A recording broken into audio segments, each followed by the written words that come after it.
morning, I'm Dylan Gonzalez. Yesterday, the Cleveland Guardians scored 5 runs in the 8th inning to earn a 6-5 victory over the Seattle Mariners.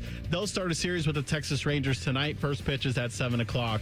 Meanwhile, the Cincinnati Reds were going for a sweep in Pittsburgh, but lost to the Pirates 9-4. The Reds will travel to Milwaukee tonight. That one will get started at 7:40 on the Fan 2. At the Travelers Championship, both Scotty Scheffler and Victor Hovland finished tied at 21 under for the tournament, setting up a rare Monday playoff that will tee off this morning at 9 o'clock. And the knockout stage of the World Cup started yesterday with Canada beating South Africa 1-0. Team USA won't be in action until Wednesday when they take on Bosnia-Herzegovina. This update is sponsored by Awaken 180 Weight Loss. Warmer weather, more time outside. Summer gives weight loss a head start. Awaken 180 gives you the plan to make it happen. The official weight loss program of summer. Breakfast time! Hello, welcome to T-Bone and Tyvis. Can I take your order? Just want a little breakfast. Hey, you want some crabs? Because I got some of them. Get ready to drive through the intersection of football, food, and fun. Come on, Joe! Featuring producer Dylan. Who are the 5 best rappers of all time? Special guests. You serious? And you.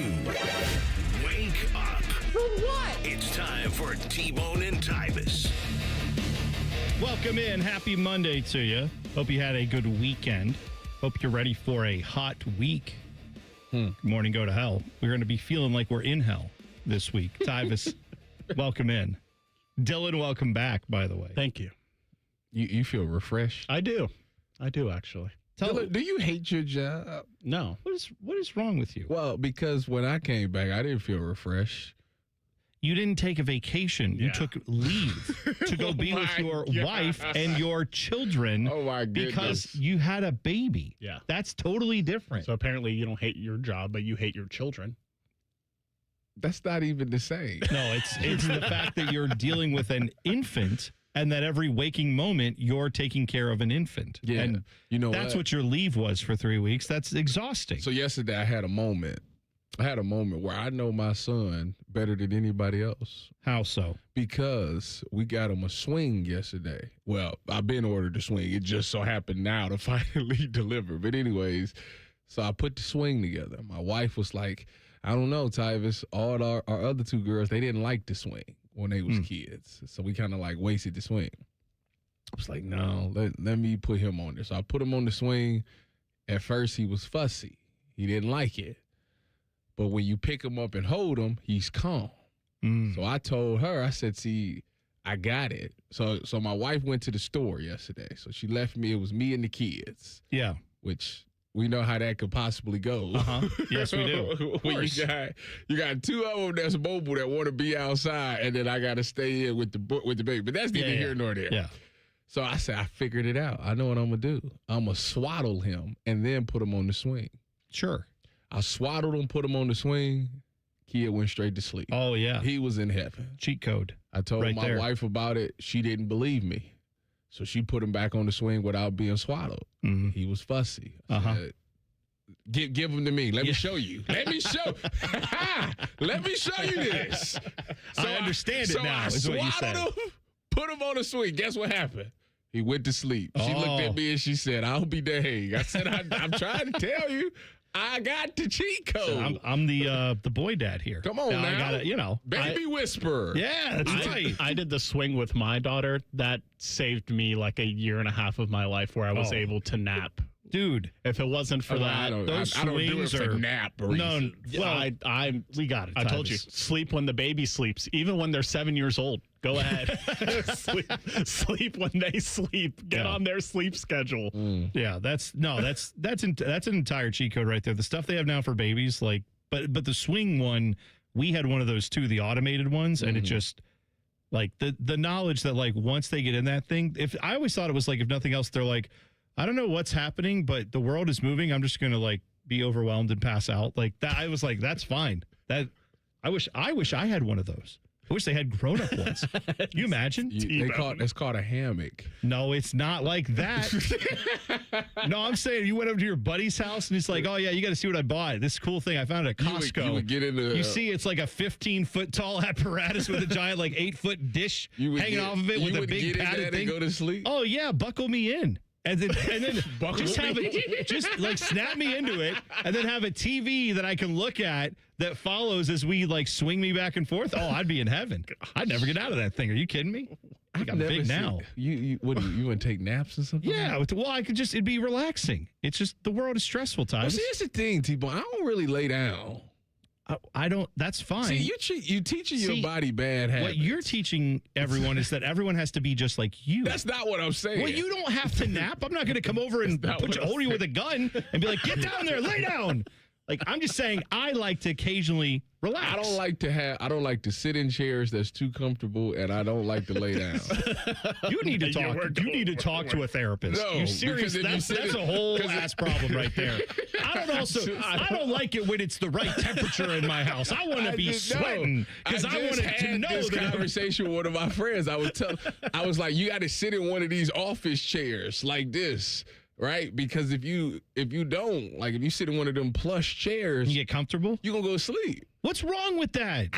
It feels like there's too much that's going on for me to be taking a nap. If you're flying a 747, yeah, probably don't need to be sitting in a comfy chair. Stay alert, stay awake. I'm with you on that. If you're you know what I mean? If you're a bus driver, sure, stay awake. I feel like I can't afford to take a nap. You can, though. It's something that's going on, and maybe not right in this moment because you have an infant child, but like if everyone else in your house is like taking a nap and you just sit down in a comfortable chair and you start to get a little dozy, you doze off a little bit. I've been watching The Wire. That's what I be doing. It's like 7 seasons. You can watch The Wire and still fall asleep. There's nothing wrong with that. Did the training staff at Ohio State or in the NFL ever prescribe a nap to you? 20 minutes. And when? Like, when was a nap appropriate? Did they tell you to do it every day? Was it only when you guys had night games? Like, no. It was like they just said, if you're gonna take a nap, it should be set an alarm for 20 minutes. You know what I've heard? It's you do a 20-minute nap, and I've heard the other thing that's supposed to help. I don't know if it's true or not. I think it was like a former Air Force pilot that I heard say this, believe it or not. I'm on planes today for some reason. But he said it was like put your feet up. Like they said the perfect thing you could do is lay on the ground next to a chair and put your feet on the chair. That way, I don't know, it promotes like blood flow to your, I don't even know like if that helps you fall asleep quicker. I doubt it. I don't think it's medical advice. So please don't actually go do this without, like, if you have circulation issues, I'm not saying it's right. I'm just saying it's what I remember seeing someone say. So lay down on the floor, put your feet on the chair, and go to sleep. And you know what? I would never fall asleep doing that because the whole time I'd be like, someone's going to walk in here and be like, what the hell's wrong with you? Get off the floor. Like, I would have anxiety about that. I would not. The only time I put my feet up like that is when I'm in the Normatec and you let that blood flow back down. What is a Normatec? What is the Normatec? I don't know what that is. I'm not a pro athlete, Tyvis. Listen, that might possibly be the greatest invention ever for athletes. So you ain't never seen after a game or after practice, people get in them little boots and then it compresses their leg. Oh, okay. Yes, I've seen that. That thing. That's called a brand name down. Normatec. Okay. That's right. But I don't tell people like, I'm talking into my Audio Technica. I say I'm talking to a microphone. Like, that's what this is. I don't give them the brand name. I feel They're like not going to know what that is. I feel like that's pretty like universal that it's called a Normatec. Universal to people who have played professional football. I forgot.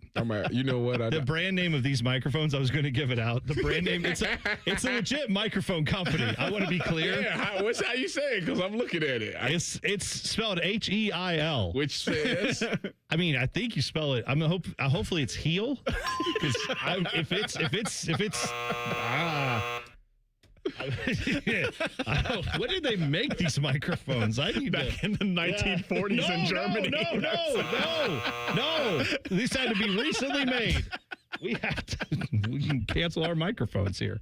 We get new microphones. This is bad. That's all right. Anyway, I'm just saying I don't use the brand name for now obvious reasons. I don't want to do that. But yeah, that's okay. So Normatec's the thing you put it's like a big cuff you put on your legs and it shoots. Like it pressurizes. It's like boots. You put like little. Does it put like cold water? Is it that? What's that? That's a game ready. How am I going to know all these? I don't know these terms. It's a game ready when they put the little ice inside the thing and then it shoots like cold water or hot water, whatever you want. And it shoots it around your legs. And yeah, my buddy who runs marathons he bought those for himself. I only use that when I had like an ankle injury or something like that. So the Normatec. Normatec is after every Developed by- workout, after games. Tyvis says naps are for the weak, but here's all this technology that pampers your body that I've used before. Yeah, yes, exactly right. Well, Stuff that would make you very comfortable. I don't take naps because if I take naps, then it's going to make me stay up later.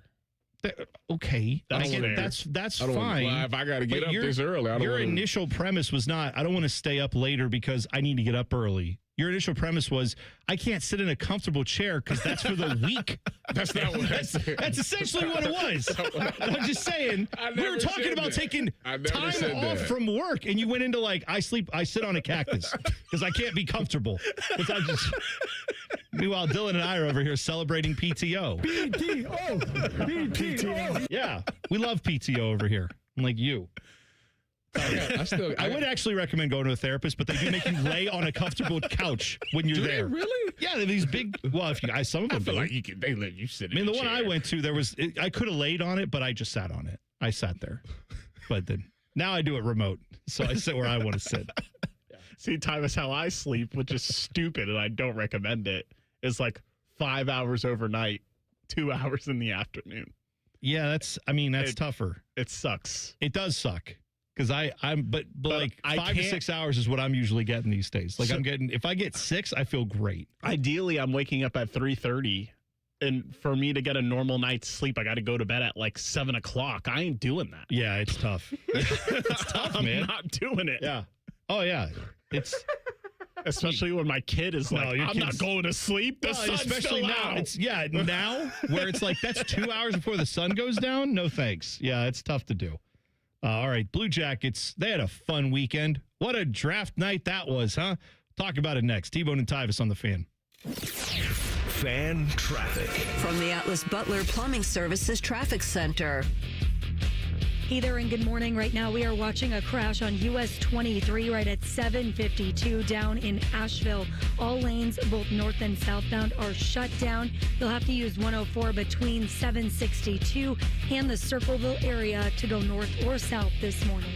I'm 10 TV's Amy Steigerwald with your fan traffic. Cool cars, cool people, good tires. Get ready for the biggest and best automotive happening of the year. The Good Guys 28th Summit Racing Nationals presented by Grundy Insurance. Over 6,000 classes. Shop the swap meet in Huge Fender Midway. See which ride takes home the crown of the Good Guys 2026 Forge Line Street Machine and Classic Instrument Street Rod of the Year. July 10th to the 12th at the newly renovated Ohio Expo Center in Columbus. Details at good-guys.com. This is Mary at the Department of Rejected Dreams. If you had a dream rejected, IKEA can make it possible. Hi, I've been dreaming of having an epic college setup. But your college budget is less than epic. Way less. Well, with IKEA, you can get everything you need for college, from bedding to storage and decor, all at a great price. That's good economics.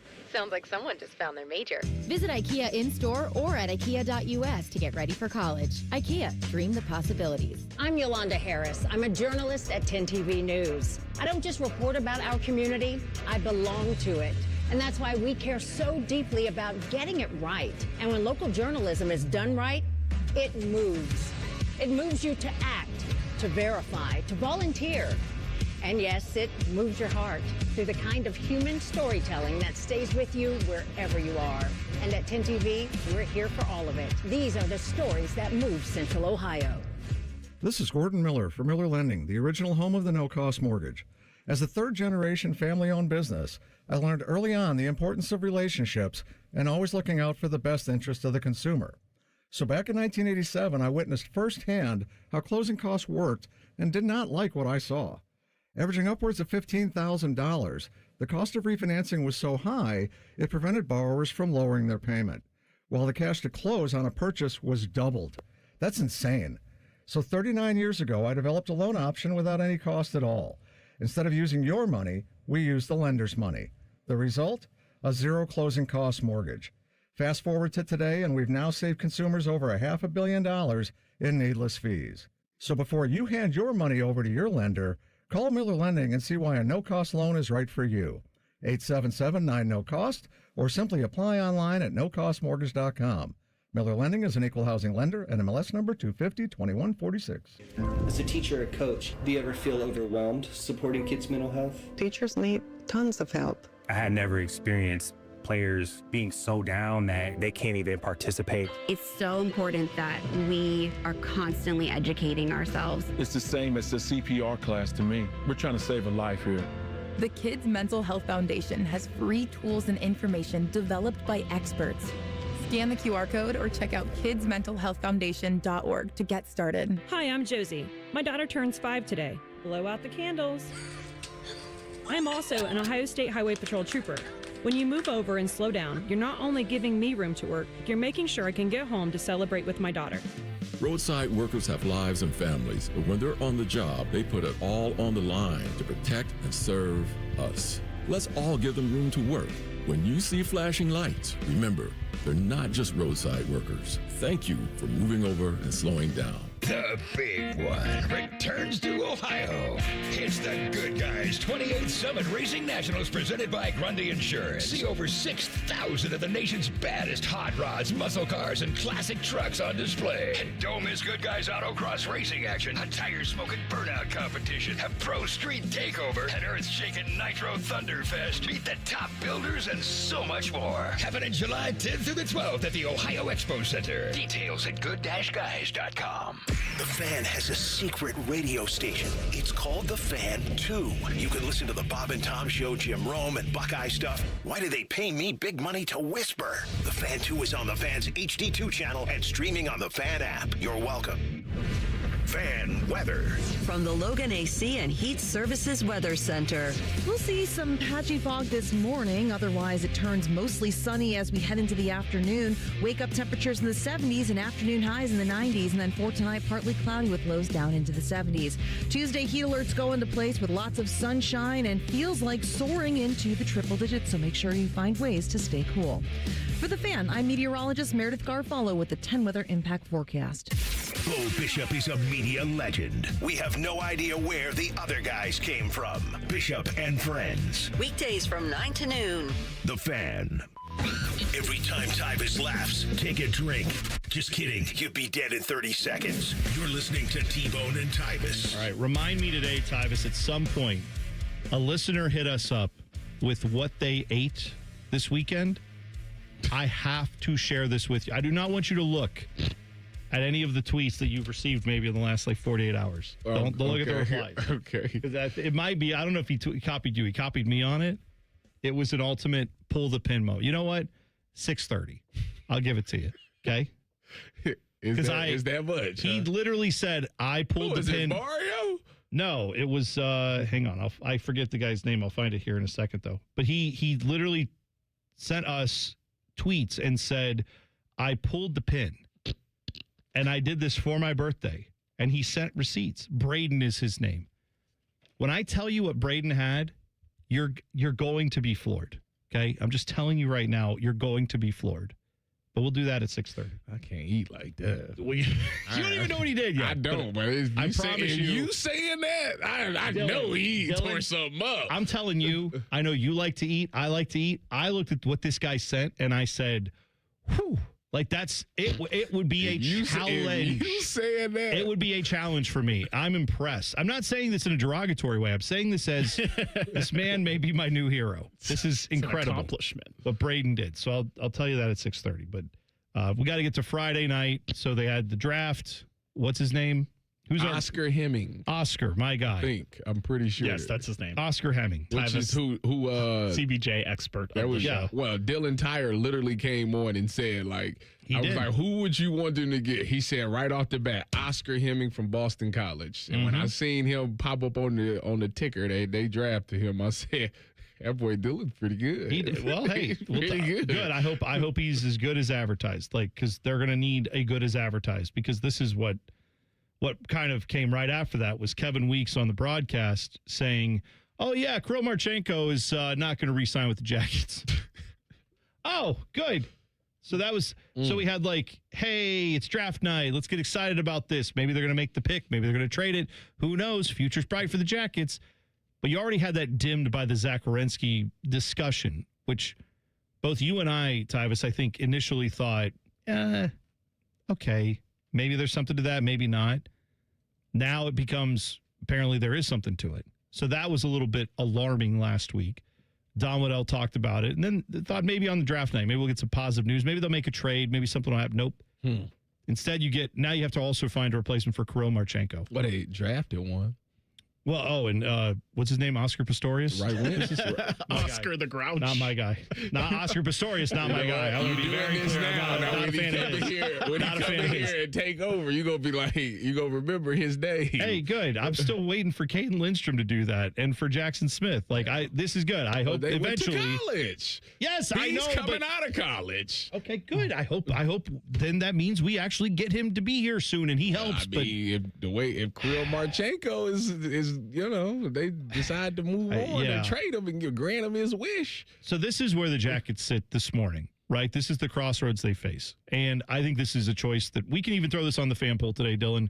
What do you want the Jackets to do? Because there are options here, right? The option is you ignore the fact that Zach Werenski he's not committed yet to, I'm just automatically going to re-sign. You can look at the fact that Kirill Marchenko says, I'm not going to re-sign. And you can say, all right, let's move him as quickly as we can, get as much as we can in return for him, and then hope that some of those guys become the building blocks for the next big run for the Jackets, I guess. Air quotes, insert laugh here. Or you could look at the fact that, like, at some point this organization has to just look at some of these players, in my opinion, and say, screw you. Maybe not with Marchenko because he only has 1 year left. Maybe you deal with him, but I'll tell you what I do. Maybe I start the season with him, and at the trade deadline, if we're not competitive, then fine. You could trade him for something then. But, I actually want this team to be good. And I don't think it's always right as Jackets fans that we look at this organization and say, if you don't want to play here, you're a loser. You're a quitter. Are they? Or, using my plane analogies that I've been using today, I'll give you another plane analogy. I'm flying tomorrow, so maybe that's why it's on my mind. What, are you nervous? No, I'm excited. I love flying. But I wouldn't be. If I showed up to the airline tomorrow and I walk down the jetway, I get in my seat, I buckle in, and the guy comes over, the pilot, and says, ladies and gentlemen, we're going to have to evacuate the plane because in checking a few things here, I noticed that the tire pressure in the landing gear is a little low. Also, the windshield's cracked.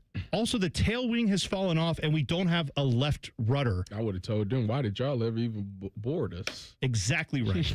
But you know what I wouldn't do is be like, man, this pilot's a quitter. Why don't you love Delta? No, I would be like, man, I think there's something wrong with this plane. And the guy who knows planes, who's flown a lot of them, is like, I don't like the direction that this particular plane is sitting in. I don't want to be on it. We need to get on a different plane. I would trust what he's saying. There's a part of me that thinks Zach Werenski's won with Team USA. He's a Norris Trophy winner. If that guy looks at this organization that we've all seen for 25 years be bad and says, yeah, I don't know if this is the right direction. Maybe he's wrong. Maybe he's a loser and a quitter. Or maybe he's seen winning and he said, it ain't this. And maybe he's I'm not just going to reflexively say, it's Columbus. You got to be all in. Maybe he's not wrong. And maybe that's something that we as Jacket fans should actually think about here. How many players have been proven right by this? Well, in what way? Like they requested a trade to leave and then left and became successful. I mean, there's been varying degrees of success, just like with anything. What I can tell you is, Patrick Laine. Well, Patrick Laine has his own set of issues that I think maybe we put his case to the side, right? We traded somebody to the Penguins last year. Was it Penguins? Oh yeah, who the hell was? Why am I blanking? It's what's his? No, it wasn't Voronkov. It was another Russian. Yeah. Yes, but it was he's the younger guy who was like, oh my! Why am I blanking on this? Yeah, but I think he played well for them, right? Came in. Why am I blanking on who his Jackets fans are yelling at their what his name is radio? God, I'm so sorry. Provorov. No. It wasn't Provorov. No, who was? Chinikov. There we go. Igor Chinikov. Yes. Jeez. Chinny, as they call him. Yeah. No, but that's my bigger concern is, I'll tell you this, none of these guys who've left the Jackets have gone and then looked back and gone, oh man, I wish I was there. There's not one of them that's done that, Tyvis, to your point. So that's what I'm saying is, I almost kind of want to go the other way Instead of just, oh, you're with us or against us. We're trading you and getting what? You're not getting a Norris Trophy winner back for Zach Werenski. Sorry. Yeah, okay. Let me ask you this. Go ahead. Because I was thinking about this when I seen the news. Is it an indictment on Bones? No, I don't think it's even that. You don't think? No, I mean, it's the history of this franchise. That's what it's an indictment on. I mean, and by the way, to be clear on Zach Werenski, they played ultimately some of their best hockey last year at a point.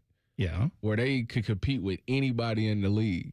Yeah. And then they just kind of fell on their face at the end. Mm-hmm. So, like, if that's been, like, some of the best hockey y'all played in years, that when Bones came to coach, why wouldn't you trust that possibly could be here to stay? Because I think he's probably looking at it and saying, it's not just about having a coach who motivates a group of guys. You have to have the group of guys. And we don't got the Johns and the Joes. It's not the X's and O's, it's the Johns and the Joes. I mean, it's both, right? It's the NHL. There's a lot of skill there. There's a lot of talent on every team. But I genuinely understand it where Zach Werenski is a player who's been with the organization from day one. It's not like a guy who came here a year ago and said, well, I wasn't talking about give him. it a shot. I was more so talking about Kirill Marchenko. Okay. Well, is it Kirill Marchenko? Am I wrong? Was that someone else the Jackets drafted, developed, and has been here his entire, correct. These are guys, this is my bigger concern, bigger picture, zooming out, from the initial, what should we do with this deal and that deal? These are the guys that teams like the Blue Jackets have to get right. Like, you have to get them to want to play their entire careers here, because Jackets are a franchise that struggles to get free agents to want to come here. They are an organization that typically is not a team that... I feel like that's with every Ohio sports team. Maybe. But, I don't know, man. If you're the Bengals right now, you can say, do you want to come play for the Bengals? And they're like, Cincinnati, I don't know if I'm a big fan of that city. It's like, well, they have Joe Burrow and an awesome offense, and if this defense could ever be mediocre, you're a Super Bowl team potentially. That's a selling point, right? Now, I grant you the Browns really aren't much of a selling point other than we'll pay you more money than God. See Deshaun Watson. But I mean, most teams, if they get you to come here, it's because they believe if you come to play for this team, we can win stuff. That's a good selling point. That's why Carolina doesn't have problems finding guys, because they've shown you they can win stuff. So that's where the Jackets are right now. Yeah. And I'm saying I don't blame a player for saying Zach Werenski has not even said, I want out, this place sucks. He hasn't said that. He said nothing. What we are hearing is that he's saying, I won't just tell you now, a year before my contract can even be signed, that I'm going to re-up for another 7 or 8 years and just finish out my career here. I don't know. I have questions. That's not unreasonable. And I think he's doing the team a favor by doing that. The people that are yelling and screaming and saying he's not loyal, how could he do this? It's better that he gives you forewarning and you can at least have some options instead of him just dipping out when he becomes a free agent and you're surprised by it. Yeah. So today, I want you to weigh in on this. You can do it in the YouTube chat, or you can go to 971 on YouTube, T-Bone and Tyvis, weigh in there, or tweet us at Bone and Tyvis 971. What do you want the Jackets to do? Do you want them to just trade away guys and hope that, maybe you get a big haul, you get a bunch of players that are all good pieces, but I tell you, you're going to get back second and third liners. You're not going to get back elite talent. If you do, it's going to be in the form of young prospects who are going to take time to come back. If Connor McDavid, if you could go call up Edmonton and say, like for like swap, you take Zach Werenski, we get Connor McDavid, I'm in. But that, barring that, sure, while we're at it, go trade for, Gretzky in his prime. Unless that trade is out there, then sure, then I'm willing to consider it. But you're not going to get that, folks. I think people are delusional with what you're going to get back for Zach Werenski. You're going to get a good haul, but you are not going to get a guy who is a named trophy winner. And I feel like that's a deal you lose every single time. But we can talk about that as we go forward. Plus, the food order that's going to send Tyvis into either a coma or orbit. I'm not sure what. You'll find out in 2 minutes. T-Bone and Tyvis on the Fan. Fan traffic. From the Atlas Butler Plumbing Services Traffic Center. Good morning. We are still watching a crash on US 23 down in Asheville. This is right at State Route 752. They've got All lanes on 23, both north and southbound, shut down. You'll have to use 104 between Commercial Point and the Circleville area this morning, as there is a large stretch of 23 that is still shut down. I'm 10 TV's Amy Stuggerwald with your fan traffic. Hey, Weekend Warriors, Austin Ward here. You want to know when your body starts talking back on a golf course? Cart path only. Suddenly your ball is 80 yards across the fairway. You're hiking over there with 3 clubs, and by the time you get to it, you're not thinking birdie. You're wondering if the course has an urgent care. And that's the point. It's not just the scorecard. It's the whole day. Walking 18 without feeling like you're in a survival show. Bending down to read a putt without making that noise. Getting home and still having enough left in the tank for the kids, the yard, the cooler, all of it. That's why Awaken 180 makes sense. It's a medication-free solution with weekly weight loss, support, and yes, free support for life. You may not fix your slice overnight, but drop 30, 40, even 50 pounds, and the game, plus life after the game, feels better. Take strokes off your game by taking pounds off your frame. Make the call, 844-346-1800, or online at awaken180weightloss.com. I'm Tracy Townsend, anchor at 10 TV News This Morning. This community is my home, and it means everything to me. I care deeply about the stories we bring you each day, especially the ones that truly impact your life, from women's health and advocacy to the decisions happening at the State House. My goal is simple: help you feel informed and connected, because when news moves fast, you need a team that moves with you. Make the move to 10 TV News This Morning, weekdays from 5 to 9, anywhere you watch. T-Bone and Tyvis is sponsored by Capital Ford of Columbus. Find your dream ride and get approved fast at capitalfordofcolumbus.com. If your kid is complaining about not wanting to go to school, blast the volume on this show. You won't have any more problems. This is T-Bone and Tyvis. So Alex in our chat said, all this crappy CBJ talk reinforces the point I have. Sell the team. Yeah, and you know what? It's bad when you've got me openly opining that I would love to have the Haslams become the owners of the Blue Jackets, which is what I would think would happen if the McConnells ever sold it. And I've hammered the McConnells many a time.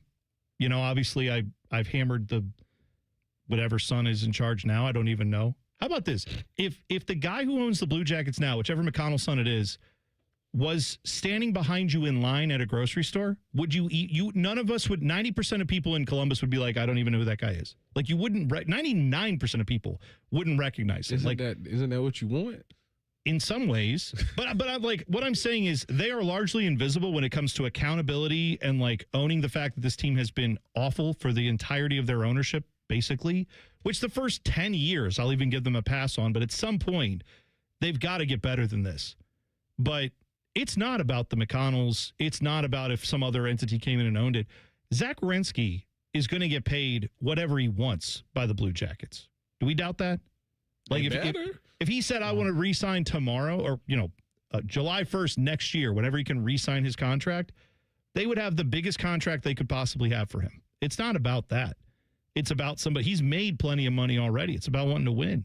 And I do think that does come back to ownership because ultimately they make the hires. I think it comes back to guys like Mike Priest, who've been running this organization behind the scenes for decades and no accountability there either. I do think there's been a loser's mentality from the ownership group that largely just kind of punts and lets, whatever happen.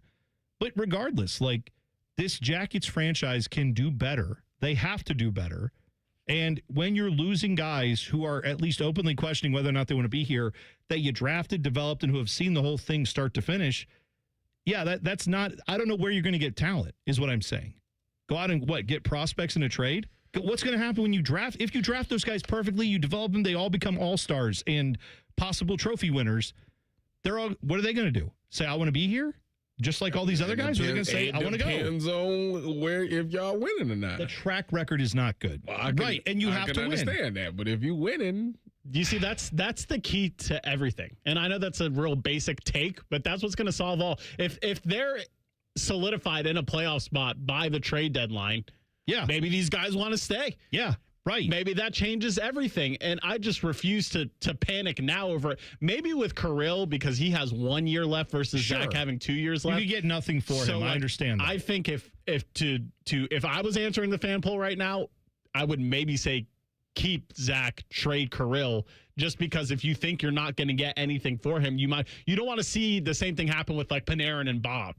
Where it was that was a little different in a situation because they were, a playoff team and they left anyway. This situation, they haven't made the playoffs in 6 years and these two guys won out. It's a little more understandable. But I think, like I said earlier, they're doing the team a favor essentially by saying, hey, like, this is how we feel right now.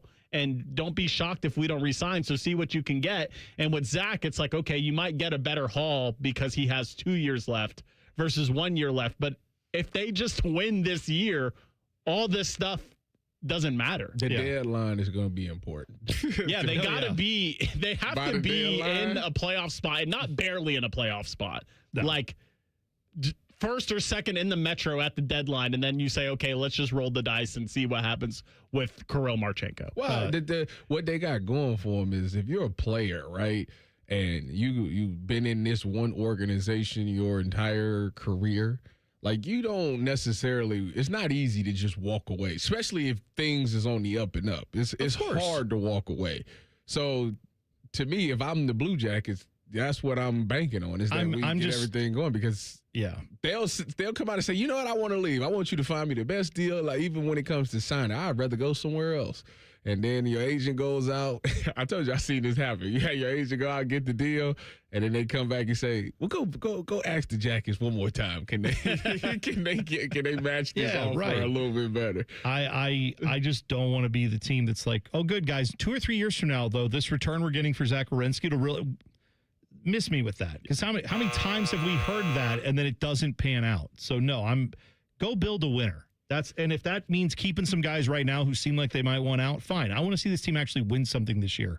I want to have something to root for that's exciting. I also have seen the narrative of people saying like, oh, this is like NBA culture infiltrating the NHL and like, don't give these guys what they want and yada, yada, yada. These guys are going to go where they want to go either next offseason or 2 off seasons from now. You're not going to stop it. So if you think you're not going to be able to keep them, you have to seriously consider trading them. It's not a matter of not giving them what they want. It's a matter of doing what's best for your franchise. Yeah, more or less, you have to go like Artemi Panarin. You have to get guys to come here via trade, hope that they'll be good while they're here, and then the second they get a chance to leave, until you develop a winning culture, they're going to want to get out. I mean, I don't think it's all just about there's not a beach here or you're not New York City or whatever. It's also about you have to win. Raleigh, North Carolina is not a giant metro hub. It's a nice city. It's not a place that would draw winners in because they're just like, I got to live there. No, it's because they want to go play for a winning franchise. I would not Shohei Ohtani this thing with the Angels. They let it ride out. They should have traded that man. Well, a long time ago, they let it ride out and lost him, and he walked away from nothing. Someone would have traded their whole minor league system for Shohei Ohtani. You're absolutely right. That's what they should have done, and that's the example I always point to. I'm even saying, though, if they would, though, like, okay, great, a minor league system of what? Guys that then will be 3 to 5 years on this yet again. Jackets fans, it's been 25 years of losing. When the 30th anniversary rolls around, maybe then we can be a good team. See, for I you, don't care. The question that needs to be answered is, do you trust the development of players in the Jackets? I mean, the Cleveland Monsters have been good for really a lot of good. Years. But that's the thing. They're really good at producing like guys who can play at the AHL level and play really, really well. And then they come up to the NHL and they have mixed results. Like, you need to get studs. You need to, honestly. But who's trading studs? Nobody. That's why you have to get a top 3 pick. That's why you have to pick someone high like Zach Werenski. Like, that's why you have to pick these guys at a high level and hope that they work out. All right, here's the meal this is from Braden. Tyvis, Braden tweeted us and said, I decided to pull the pin for my 50th birthday. Happy birthday, buddy. This was my 6 a.m. breakfast. Took a nap around 8 a.m. This is breakfast. This is breakfast at 6 a.m. My type of guy. Sausage, egg, and cheese McGriddle. Okay. That was free, by the way, on the app, according to his little receipt. It says $0 for that. Hot cakes and steak. One of those servings. I didn't even know that was a thing. Sausage, gravy, biscuit platter. Sheesh. 2 sausage burrito meal. So 2 sausage burritos, hash browns, and a medium strawberry banana smoothie. Total price, and he had a free sandwich in here. Total price $18.87. Yeah, that was enough food for like 4 or 5 people, my guy. He tried everything. He included a nutritional breakdown of this.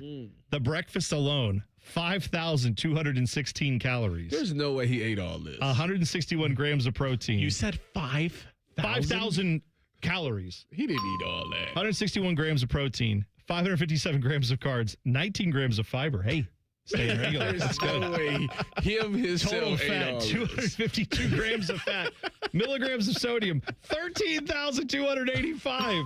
My God. Braden, let you live. That's awesome. I'm a Tyvis on this one. This is we're going over it's like heroic. I'm saying like it's you threw yourself dangerous. That's what I mean. It's like you threw yourself in front of a breakfast bullet essentially, and you're like, I got to do this. He said that he is 6'6", 350 pounds. Not anymore. Yeah, right. All right, pushing 4 bills now.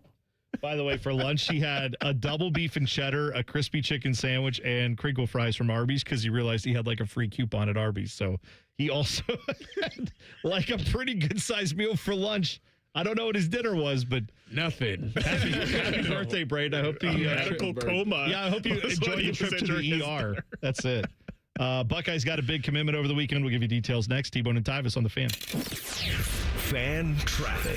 From the Atlas Butler Plumbing Services Traffic Center. Hey there, and good morning. Right now, we are watching a crash on US 23 down to the south. This is right at State Route 752. We've got all lanes shut down of 23 between the Commercial Point area and between Circleville. You'll have to use 104. Again, a crash shutting down both north and southbound lanes of 23 right at State Route 752. I'm 10 TV's Amy Stuggerwald with your fan traffic. The big one returns to Ohio. It's the Good Guys 28th Summit Racing Nationals presented by Grundy Insurance. See over 6,000 of the nation's baddest hot rods, muscle cars, and classic trucks on display. And don't miss Good Guys Autocross racing action, a tire-smoking burnout competition, a pro street takeover, an earth-shaking Nitro Thunderfest, meet the top builders, and so much more. Happening July 10th through the 12th at the Ohio Expo Center. Details at good-guys.com. Hey, it's Common Man. Everybody's talking about affordability these days, but the good news is you'll find hundreds of vehicles that fit your budget at GoGermain.com. Drive home in a new sedan starting at just $139 a month. New SUVs from only $189 a month, or a truck for as low as $329. Plus, choose from over 1,700 new and pre-owned vehicles, all priced under $30K, and it's only at GoGermain.com. And with their $1,000 price promise, no one's going to sell you a car for less. Go see my friends today. GoGermain.com. This year, America celebrates 250 years of hard work, determination, and people who built something meant to stand the test of time. That same spirit lives right here in Central Ohio. In 1992, a 22-year-old named Tim Newman climbed onto a roof with a simple goal: do honest work, treat people right, and never cut corners. One roof became hundreds, hundreds became thousands, and every job was built on the same promise: a handshake you can trust. Today, a third generation of the Newman family is helping carrying that legacy forward, making sure the company will be here for your family, just like it's been for your neighbors for more than 3 decades.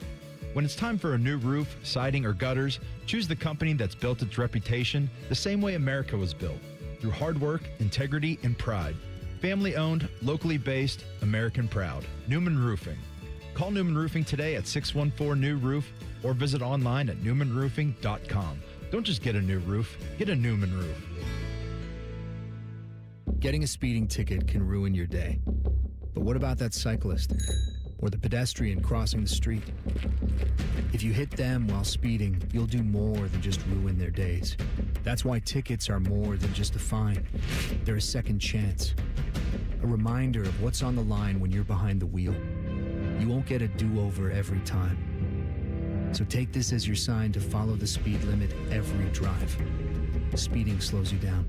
Paid for by NHTSA. Remember the old days when football used to have an off-season? Well, we at the Fan think that really sucked. That's why we bring you Austin and Berm, America's #1 resource for Buckeye football conversation, is voted by Fake Surveys Incorporated. Catch their daily podcast called The Beat and their breaking news podcast, Snap Judgments, as they broadcast live from Roosters on Mondays, and they come right to your house and massage your tender areas.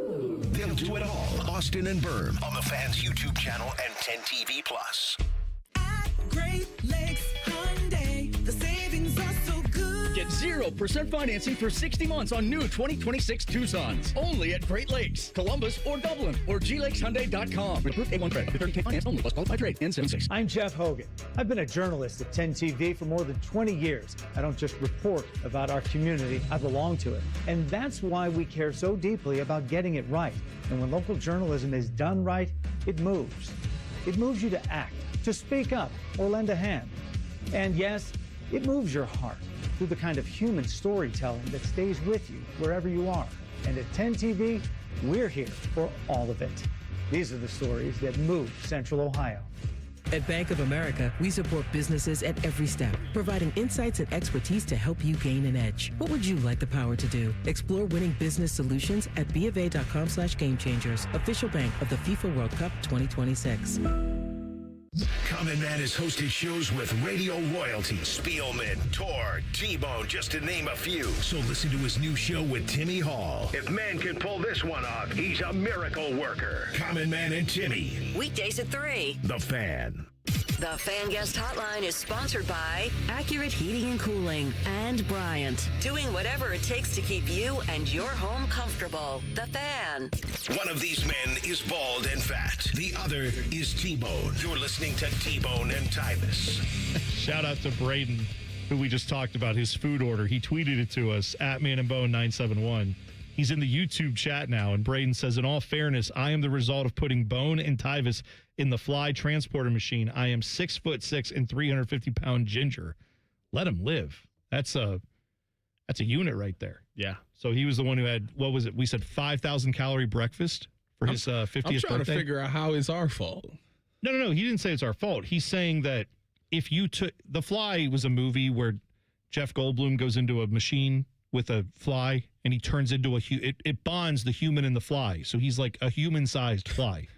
Okay.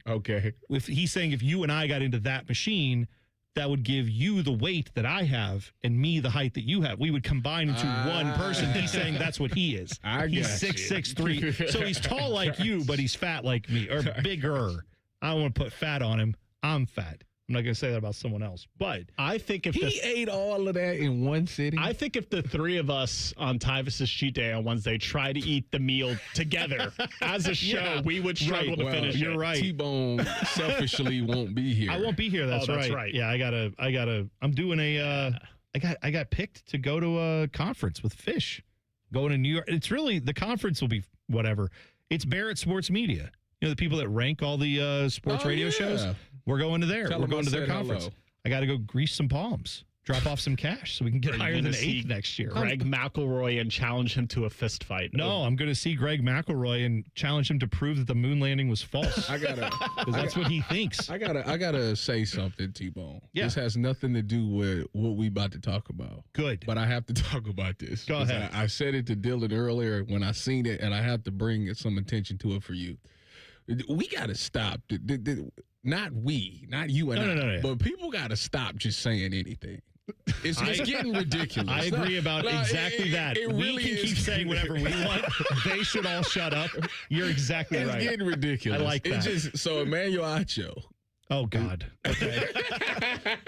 Let me go ahead and let me just sit back. So you know about we talked about the Caitlin Clark thing with Alyssa Thomas where she put her hand on her throat. For those who didn't see it, I mean, it went viral last week. Yeah, in a game, Caitlin Clark's on the ground. Alyssa Thomas hits her in the neck for the Mercury, right? Yes. Phoenix Mercury. Yes. And she got suspended for a game for that. And you and I said, that was egregious. That's over the line. Yeah, for Don't sure. do that. Okay. But that, I don't think, was motivated by Caitlin Clark gets all this love and attention. It's motivated by the fact that the WNBA is rough and physical, and maybe it should be officiated better. But that's not the only time that's happened this year. It's not the only time it will happen in a women's basketball game. So since this has happened, a lot of people have come out and says, Caitlin Clark should go somewhere. They don't appreciate her. They don't protect her enough. So Emmanuel says the WNBA would be better without Caitlin Clark because she is a bigger distraction than she is an additive. Oh my gosh. What are we doing? Why does everyone lose their minds over this? Possibly be one of the worst things I've ever heard. I've heard a similarly bad take, but the complete opposite.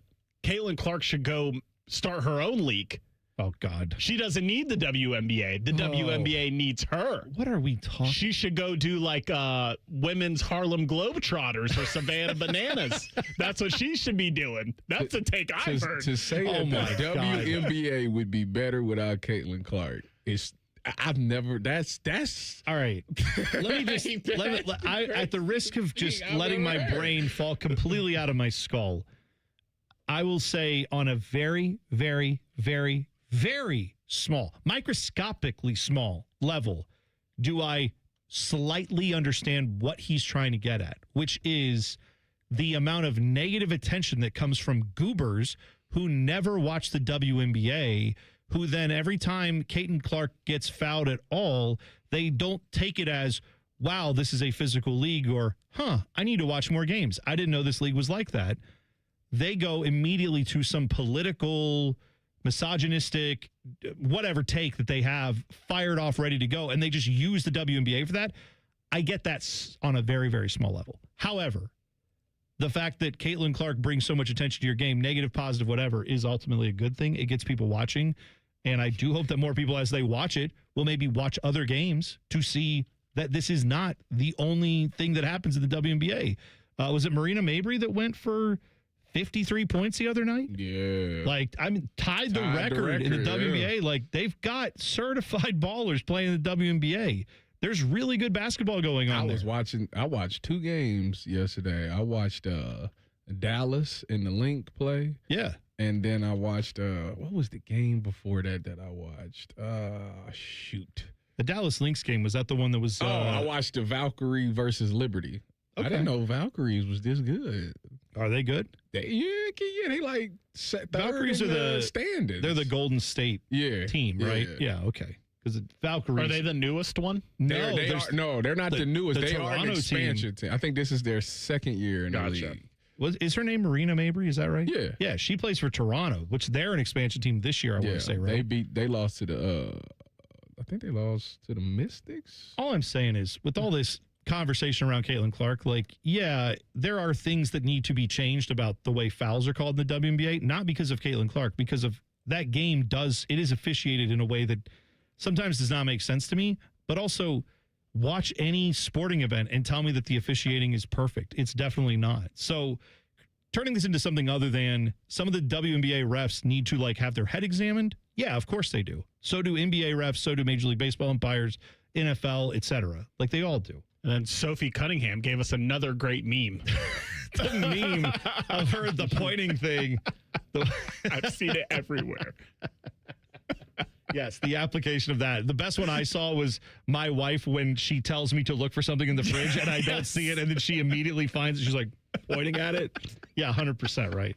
No, I'm saying there's more to the WNBA than just Caitlin Clark. Go watch some games. And if Tyvis, you made the point last week. I thought it was one of the best points I've ever heard about anything. It was the fact that so many people who say, oh, I can't watch the NBA. It's not physical. Nobody fouls. Everybody, you breathe on someone. They blow the whistle. Meh. And then they watch the WNBA and they go, Caitlin Clark's being assaulted. Protect her at all costs. Which one do you want? Yeah, no. Because they got Bill Laimbeers in the WNBA, apparently. And that's what you guys say you want in the NBA. And now you complain about it when it happens in the WNBA. Those same people also say that they hate LeBron and flopping, and then they go and defend Caitlin Clark, who's the biggest flopper of them all. But I digress. Exactly. I mean, yeah. Did she get fouled in a way that she shouldn't have been fouled? Absolutely. The player got suspended for it. What are we talking about? Buckeyes got a big commit over the weekend. So I saw 11 Warriors pointed this out. It's the first time since Donovan Jackson in the 2021 class that a top 100 overall prospect on the O-line who isn't from Ohio committed to Ohio State. Caden Moss, number 72 overall prospect in the 2027 class, announced his commitment to the Buckeyes over the weekend. He's a native of Jackson, Mississippi, chose the Buckeyes over Ole Miss, Kentucky, LSU, Oregon, and Tennessee. He is the number 7 tackle in the country in this class.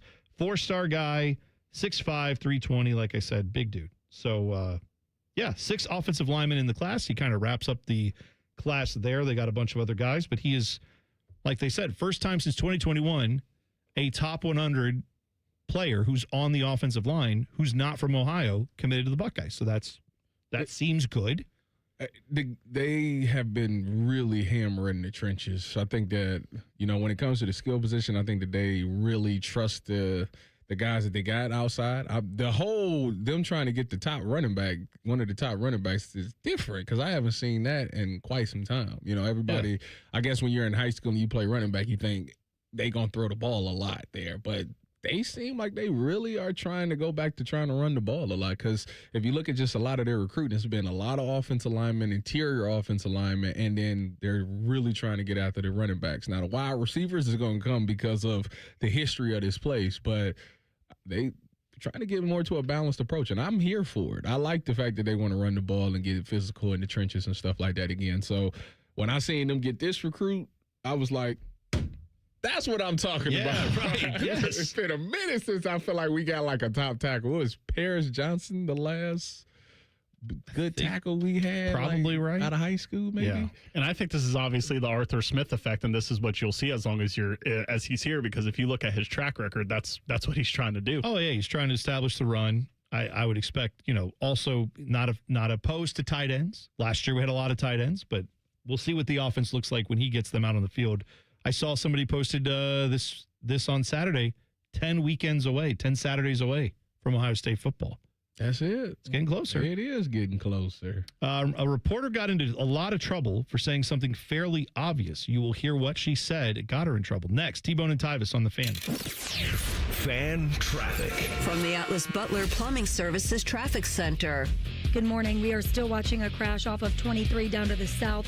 This is right at State Route 752. We've got all lanes of 23 shut down, and really between the Commercial Point and Circleville area, you will have to use 104 this morning, as they are expected to be closed for quite some time. I'm 10 TV's Amy Stuggerwald with your Fan Traffic. Financial literacy starts young. Ohio Credit Union offers Greenlight, the popular money app and debit card for kids at no cost with your personal checking account. Help them earn, save, and learn. Visit telhio.org/greenlight. Telhio is open to anyone in Central and Southwest Ohio, federally insured by NCUA. Summer's hot, but the day's still moving. Good thing Tim Hortons does cold, so you can keep moving too. The morning commute, cool it down and keep it moving with a Tim Hortons iced coffee. Running errands in the afternoon heat, a blackberry citrus refresher can keep things cool while you get back to it. Picking up the kids from camp? Sounds like a s'mores ice cap could make the car line a whole lot cooler. Tim's does cold, so you can refresh, recharge, and take full advantage of all that summer has to offer. Good thing Tim's does cold. Blackberry citrus refresher contains a blend of juices from concentrate with sugar and other ingredients. Copyright Tim Hortons USA, Inc. Life is full of uncertainties. You can't control the economy, the prices at the pump, or the grocery store, and you certainly cannot control the weather. But the one thing you can control is your home's efficiency and comfort. Steve here from USA Insulation. Let us help you take back control of your home by insulating your walls with our premium foam. You give us a call today, we'll come out, we'll insulate your walls, and we'll throw in your attic for free. So give us a call today, 529-2440 or usainsulation.net. USA Insulation. Care Heating and Cooling. Honest technicians, honest pricing. Call 1-800-COOLING. This is Mary at the Department of Rejected Dreams. If you had a dream rejected, IKEA can make it possible. Hi, I've been dreaming of having an epic college setup. But your college budget is less than epic. Way less. Well, with IKEA, you can get everything you need for college, from bedding to storage and decor, all at a great price. That's good economics. Sounds like someone just found their major. Visit IKEA in-store or at IKEA.us to get ready for college. IKEA, dream the possibilities. No! USA is up 2-0. That is the most dangerous lead in soccer. Relax, Mike. See that, Dan? My left eye is twitching. That's my warning eye. It'll be 2-2 by stoppage time. It's never wrong. With early payout from Bet365, I got paid the second they went up 2 goals. So to me, it's now the safest lead. Early payout from Bet365, huh? Now my right eye is twitching, Dan. Bet365. Winning is everything. Gambling problem? Call 1-800-MY-RESET. 21 plus only. Must be physically located in Ohio. T's and C's apply. In-app only. Recalculating route.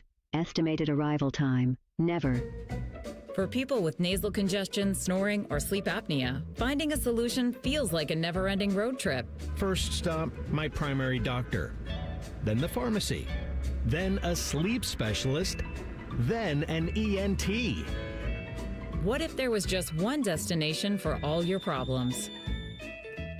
Welcome to Advent, your one-stop solution for nasal congestion, snoring, and sleep apnea for over 20 years. Unlike many other practices, we focus exclusively on these conditions, so you get comprehensive care in one location. Over 95% of patients with severe nasal breathing issues report improvement. Plus, most insurance is accepted for our effective 20-minute in-office treatments. You have arrived at Clear Breathing.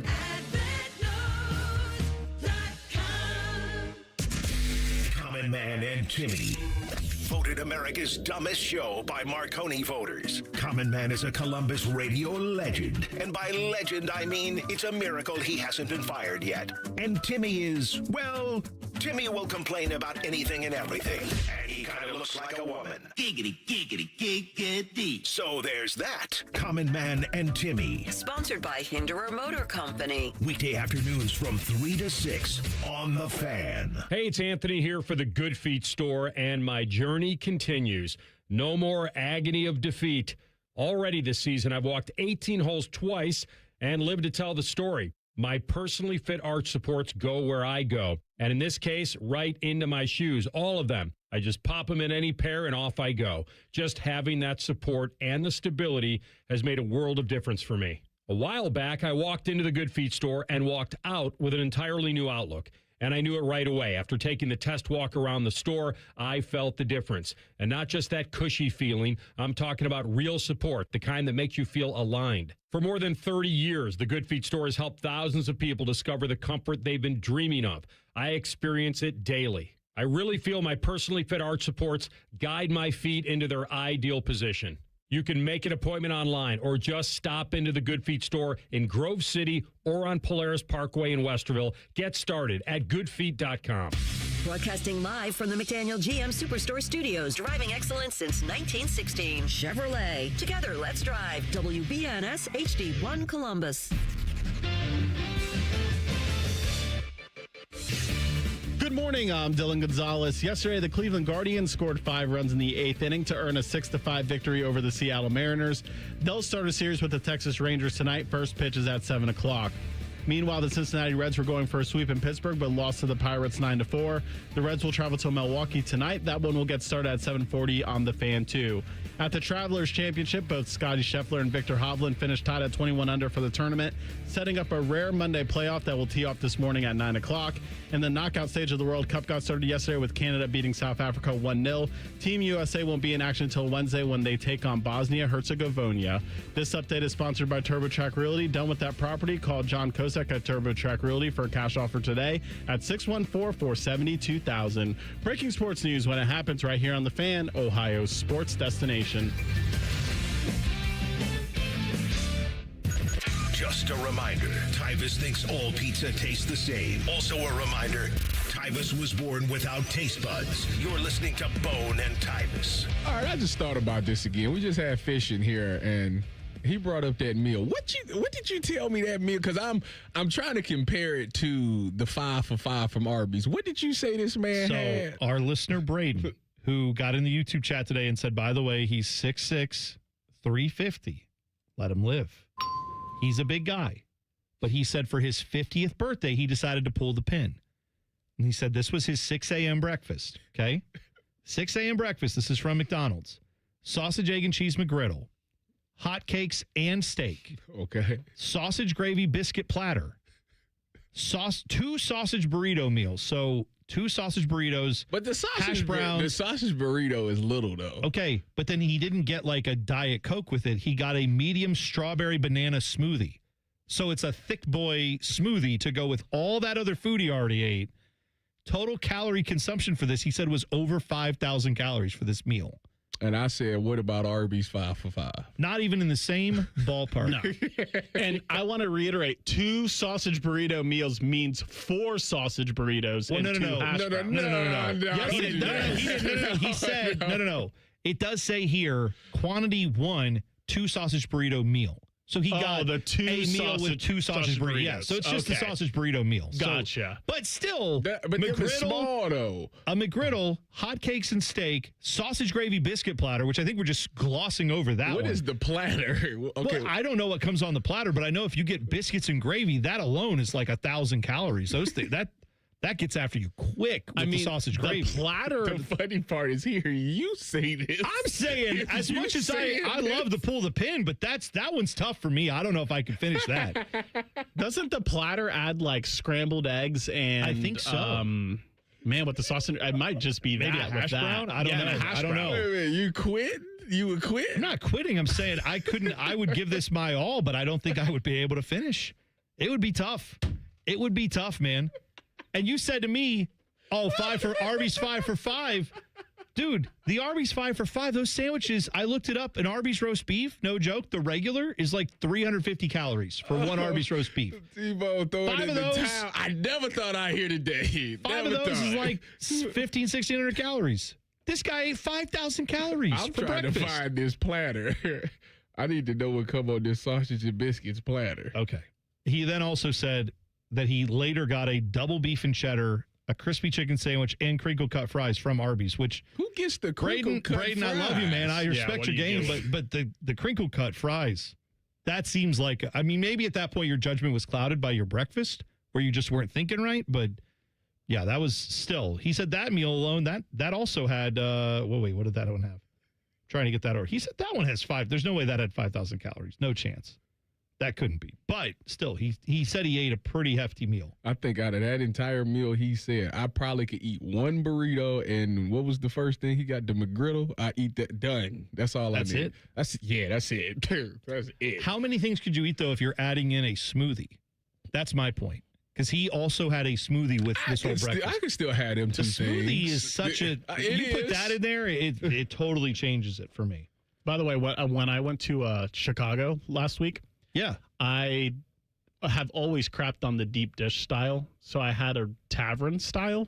That's what Chicago people say is more of what Mike used to say all the time. He still does. Like, that's what they eat in Chicago 90% of the time. That matches the hype. Where did you go? The tavern What's style. What's the name of the place? I went to the original Giordano's. Did you know that they closed the one in Polaris? Yeah.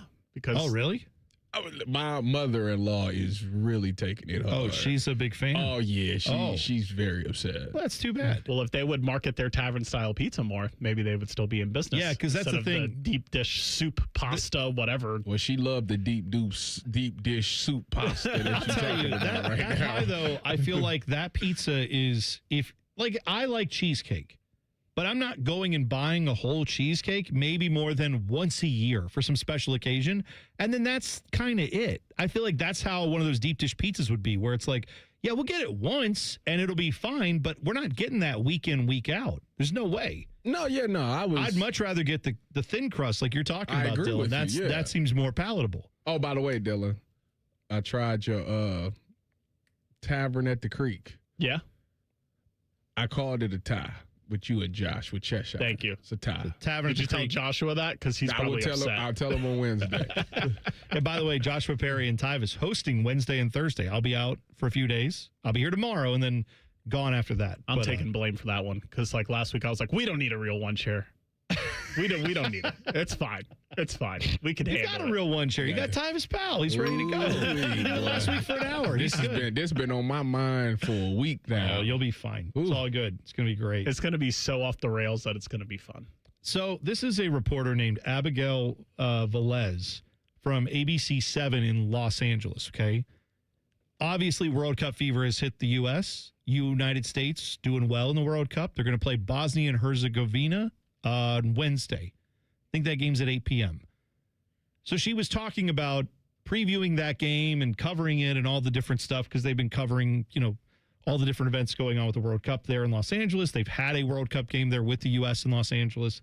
Here is what Abigail Velez said. I think this was on Friday or Saturday. She made these comments. The next round, Team USA will play Bosnia next Wednesday. And one thing about Bosnia, I could not point out where it is on a map. I don't know the the first thing about Bosnia, and I don't want to know. That's because Team USA, we're back, we're better than ever. That's next Wednesday. Get prepared, Bosnia, because you don't want it. You don't want it like that.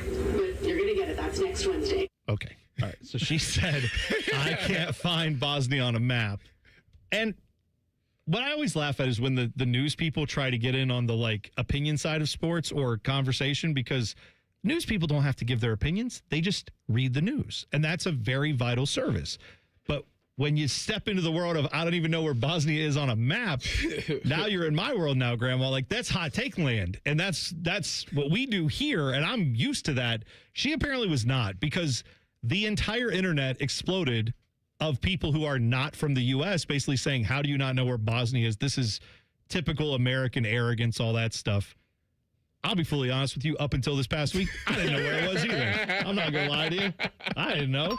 You could have given me 5 chances on the map. I might have got it on the 5th try, just guessing. I'm going to be honest with you. I don't know where it is right now either. I looked it up. It's right next to Croatia. And Croatia and Bosnia share a border that's a very interesting border, because Croatia is basically built like a croissant. Like it's moon shaped. Yes. And it basically curls around Bosnia, and there's a beach there. There's a sea there that Bosnia could have access to, were it not for Croatia being like, no, we're going to take all that beachfront property. So Croatia actually has a lot of nice beaches, and that's the border in between them and getting to the beach, essentially. Okay, so. I see where. Yeah. I have to admit, I laughed. I was looking at these replies from this tweet of the audio that we just shared, and it was all these people just crapping on Americans, and then someone tweeted the famous Mad Men. It was Bosnia saying, I feel bad for you. And then America saying, I don't think about you at all. That made me pop so hard. I was laughing. I'm someone who tries to stay up somewhat on world events. I try to be at least I watch European soccer. Like, I'm more aware of some of the countries in Europe. But, yeah, I can't tell you that I know every country's geography. My only concern there is for the people who are getting after this reporter, which, by the way, she then had to put out a big apology. She, made all of her social medias private because she was getting all this anger and hatred. Yeah, I mean, this is better than me, because I'd have doubled down. You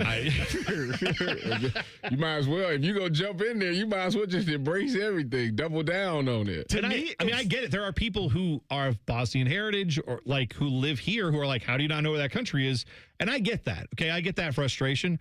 I would say, though, people from Europe who are making fun of Americans for not knowing European geography, find Columbus, Ohio on your map. Tell me where Wichita, Kansas is right now. I know you know where New York is and Los Angeles is. And Florida looks like a penis, so you know where that is. But outside of those 3 locations, point out point out Colorado on a map. Show me it's a square. Should be pretty easy to find. I bet they can't. So I'm just saying, that's the part where I felt like we just all have to admit we may not know our geography quite as well as other countries. I admit that, but European countries, I'm sure some of them too would struggle with some of our geography, 100%. To me, it sounded like it was like the end of her hit, and they're like, we need to give you we need an extra 30 seconds, and she just improvised this and just chose the wrong words. Totally. They said, she was add a little flair, talk a little smack there at the end, like the director told her, just say a little something at the end about how Team USA is going to get it done. If that's the case, that's messed up. She got trucked by the replies, and I feel bad for her. I do. All right. Well, speaking of soccer, if you hate ties in soccer, I have some good news for you coming up next. T-Bone and Tyvis on the Fan. Fan traffic. From the Atlas Butler Plumbing Services Traffic Center.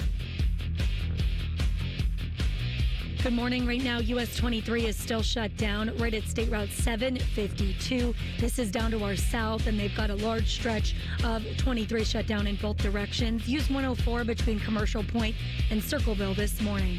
I'm 10 TV's Amy Steigerwald with your Fan Traffic. Take strokes off your game by taking pounds off your frame with Awaken 180. Increase flexibility, strength, and endurance. Breaking 100, 90, even 80 could be just 40 pounds away. Results this summer with the solution for weight loss. Awaken180weightloss.com. Joint pain is awful when you're the person who's fighting through it. But I'm betting you aren't the only one affected by it. Maybe you love someone who struggled with joint pain. You see what they don't say, what they slowly stop doing. It's July. It's time to be outside, moving, playing, living, and you have to sit it out. Hey, it's Tyvis Powell. Let's talk about getting that life back. At QC Kinetics here in the Columbus area, that's what's happening every day with Dr. Ray Tasner and his team. healing. People who are stuck in that cycle of pain in their hips, knees, shoulders, and back, they are finally stepping out of it with regenerative treatments done right here in the office. No surgery, long recovery, or putting life on hold. Just real relief. The inflammation eases and the pain lets go. We hear it all the time, not just from patients, but from the people around them. He's back. She's herself again. So if this sounds like you or someone you love, go find out what's possible. QC Kinetics offers a free consultation to see if you're a good candidate. Go to QCkinetics/Columbus or call 380-208-4544. That's 380-208-4544. I'm Jeff Hogan. I've been a journalist at 10 TV for more than 20 years. I moved back to Columbus with my beautiful wife and our two amazing daughters and our golden retriever, Harley. This community brought me back because this is where I feel connected. Where my daughters were born, this is my home. And that is to say, I don't just report about our community, I belong to it. What happens here affects us all. And that's why we care so deeply about getting it right. And when local journalism is done right, it doesn't sit still, it moves. It moves you to act, to verify, to volunteer, to speak up or lend a hand. It moves your mind by challenging assumptions and offering new perspectives. It moves you forward by giving you the information to make decisions and thrive where you live. And yes, it moves your heart through the kind of human storytelling that stays with you wherever you are. And at 10 TV, we're here for all of it. These are the stories that move Central Ohio. Hey, it's Austin Ward. Listen to The Beat with Austin and Byrne, now powered by the Waterworks and Header Heating, Cooling, and Plumbing. Get the latest Buckeye news, insights, and unbeatable analysis every day. Don't miss a moment. Stream The Beat with Austin and Byrne, sponsored by the Waterworks and Header Heating, Cooling, and Plumbing. Hey, it's Common Man. Everybody's talking about affordability these days, but the good news is you'll find hundreds of vehicles that fit your budget at GoGermain.com. Drive home in a new sedan starting at just $139 a month. New SUVs from only $189 a month, or a truck for as low as $329.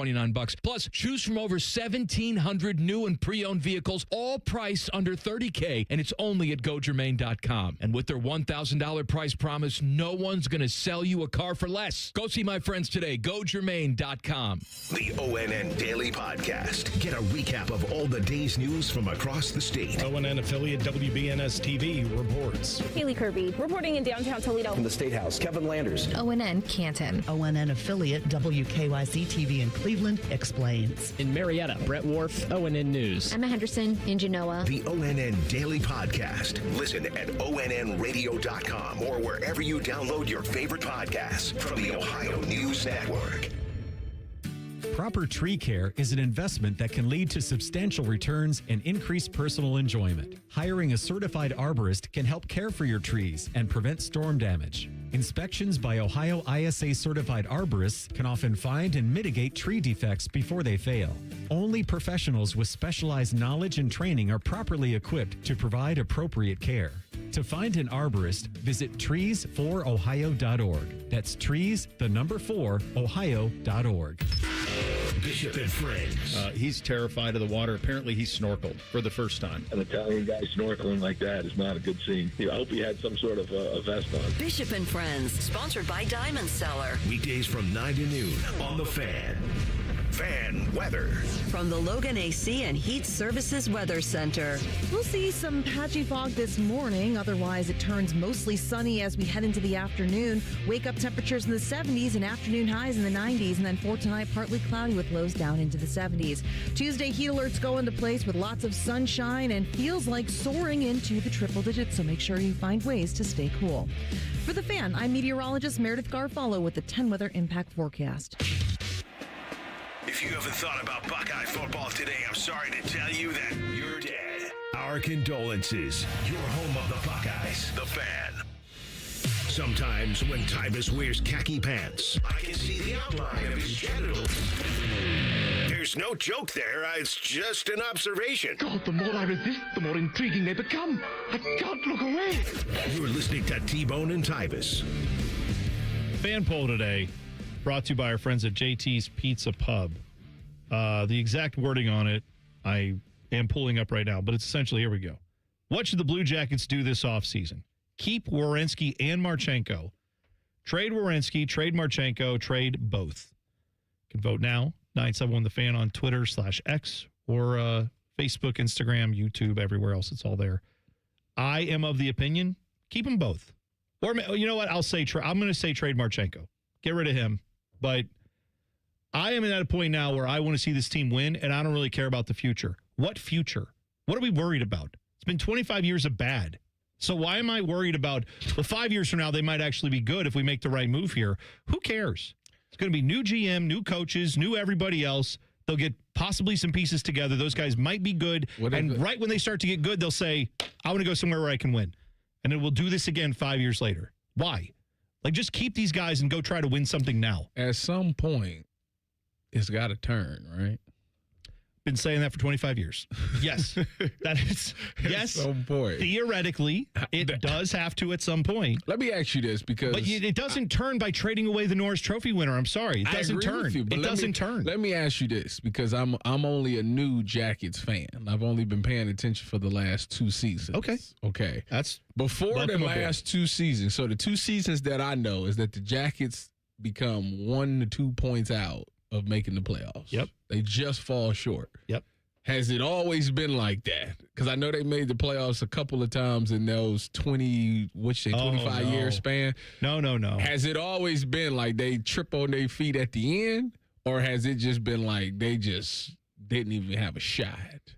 No. I would say the majority of Jacket seasons have been a mixture of, by like March, we know we're not making the playoffs, so why are we playing? Play the kids. Really? Sit these veterans. Okay, let's tank to get the best possible chance to get the draft I've been pick. paying attention for 3 years because the one year they ended up winning a game that everybody was mad because they wanted them to get Connor Bedard. They wanted to get Connor Bedard, and they ended up winning the game, and everybody was upset, and they ended up getting the 3rd pick of the draft, getting Adam Fantilli. Yeah, Emil Bedstrom. Thank you for making one important goal in your whole career, and it was one that made it so that they didn't get the number 1 pick. Thanks. As it turned out, that is how it worked out. Yeah. Because we finished in the spot. But to add to what T-Bone said, it's like, okay, this draft coming up has 4 bona fide prospects. The Jackets go ahead and they're just bad enough to get the 5th overall pick. This upcoming? I'm saying in general. Oh, that's how every year has been. How it turns when they aren't a playoff team or when they aren't fighting for a playoff spot. Yeah. It's the third thing, which is the Jackets are the unluckiest draft organization. Yes. The amount of times, Tyvis, that they've advanced their position from where it was, where, like, let's say they finished 5th in the standings. You know, you get lottery balls. So it's like you could move up to 1st or 2nd or 3rd. Isn't it 0 times in Jackets history? Or maybe it's once in Jackets history where I think it's literally 0 times that they have advanced past where their pick should be.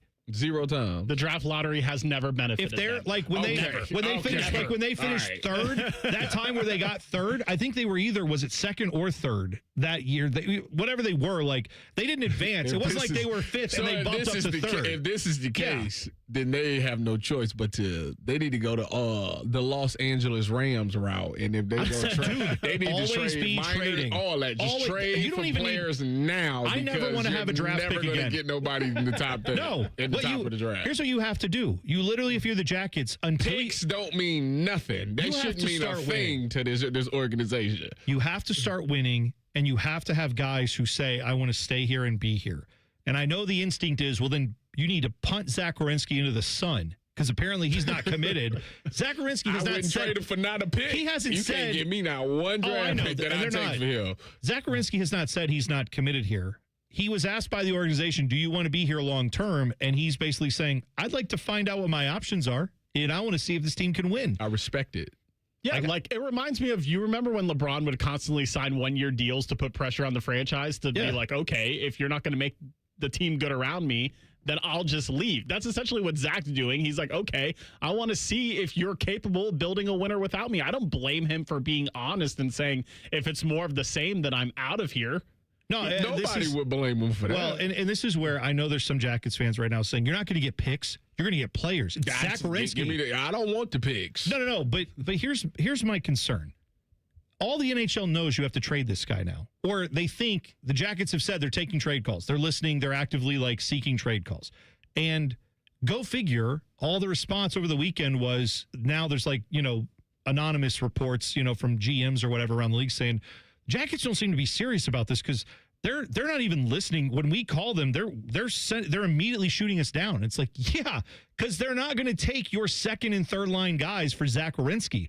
The only thing that I think would make sense to trade Zach Werenski for is literally Connor McDavid has 2 years left on his deal. If the Edmonton Oilers call up and say, yeah, Mike Babcock doesn't like him, he went through his phone and he said, not my guy, then like, great. Then that deal I do. But I'm not trading a guy who has a name trophy that he won this year for some second and third line or like, well, on a bad team, he's a first liner. I'm not making that deal. I don't care if you send me 5 of them because you're still then going to be a barely playoff team that squeaks in or squeaks out, and everyone goes, gosh, they're really close. Boy, they would have really, man, if they could have just not played the first seed and they got the 8th seed, that's why they lost. No, I want this to be a good organization. I want this to be a team that makes people scared to play you.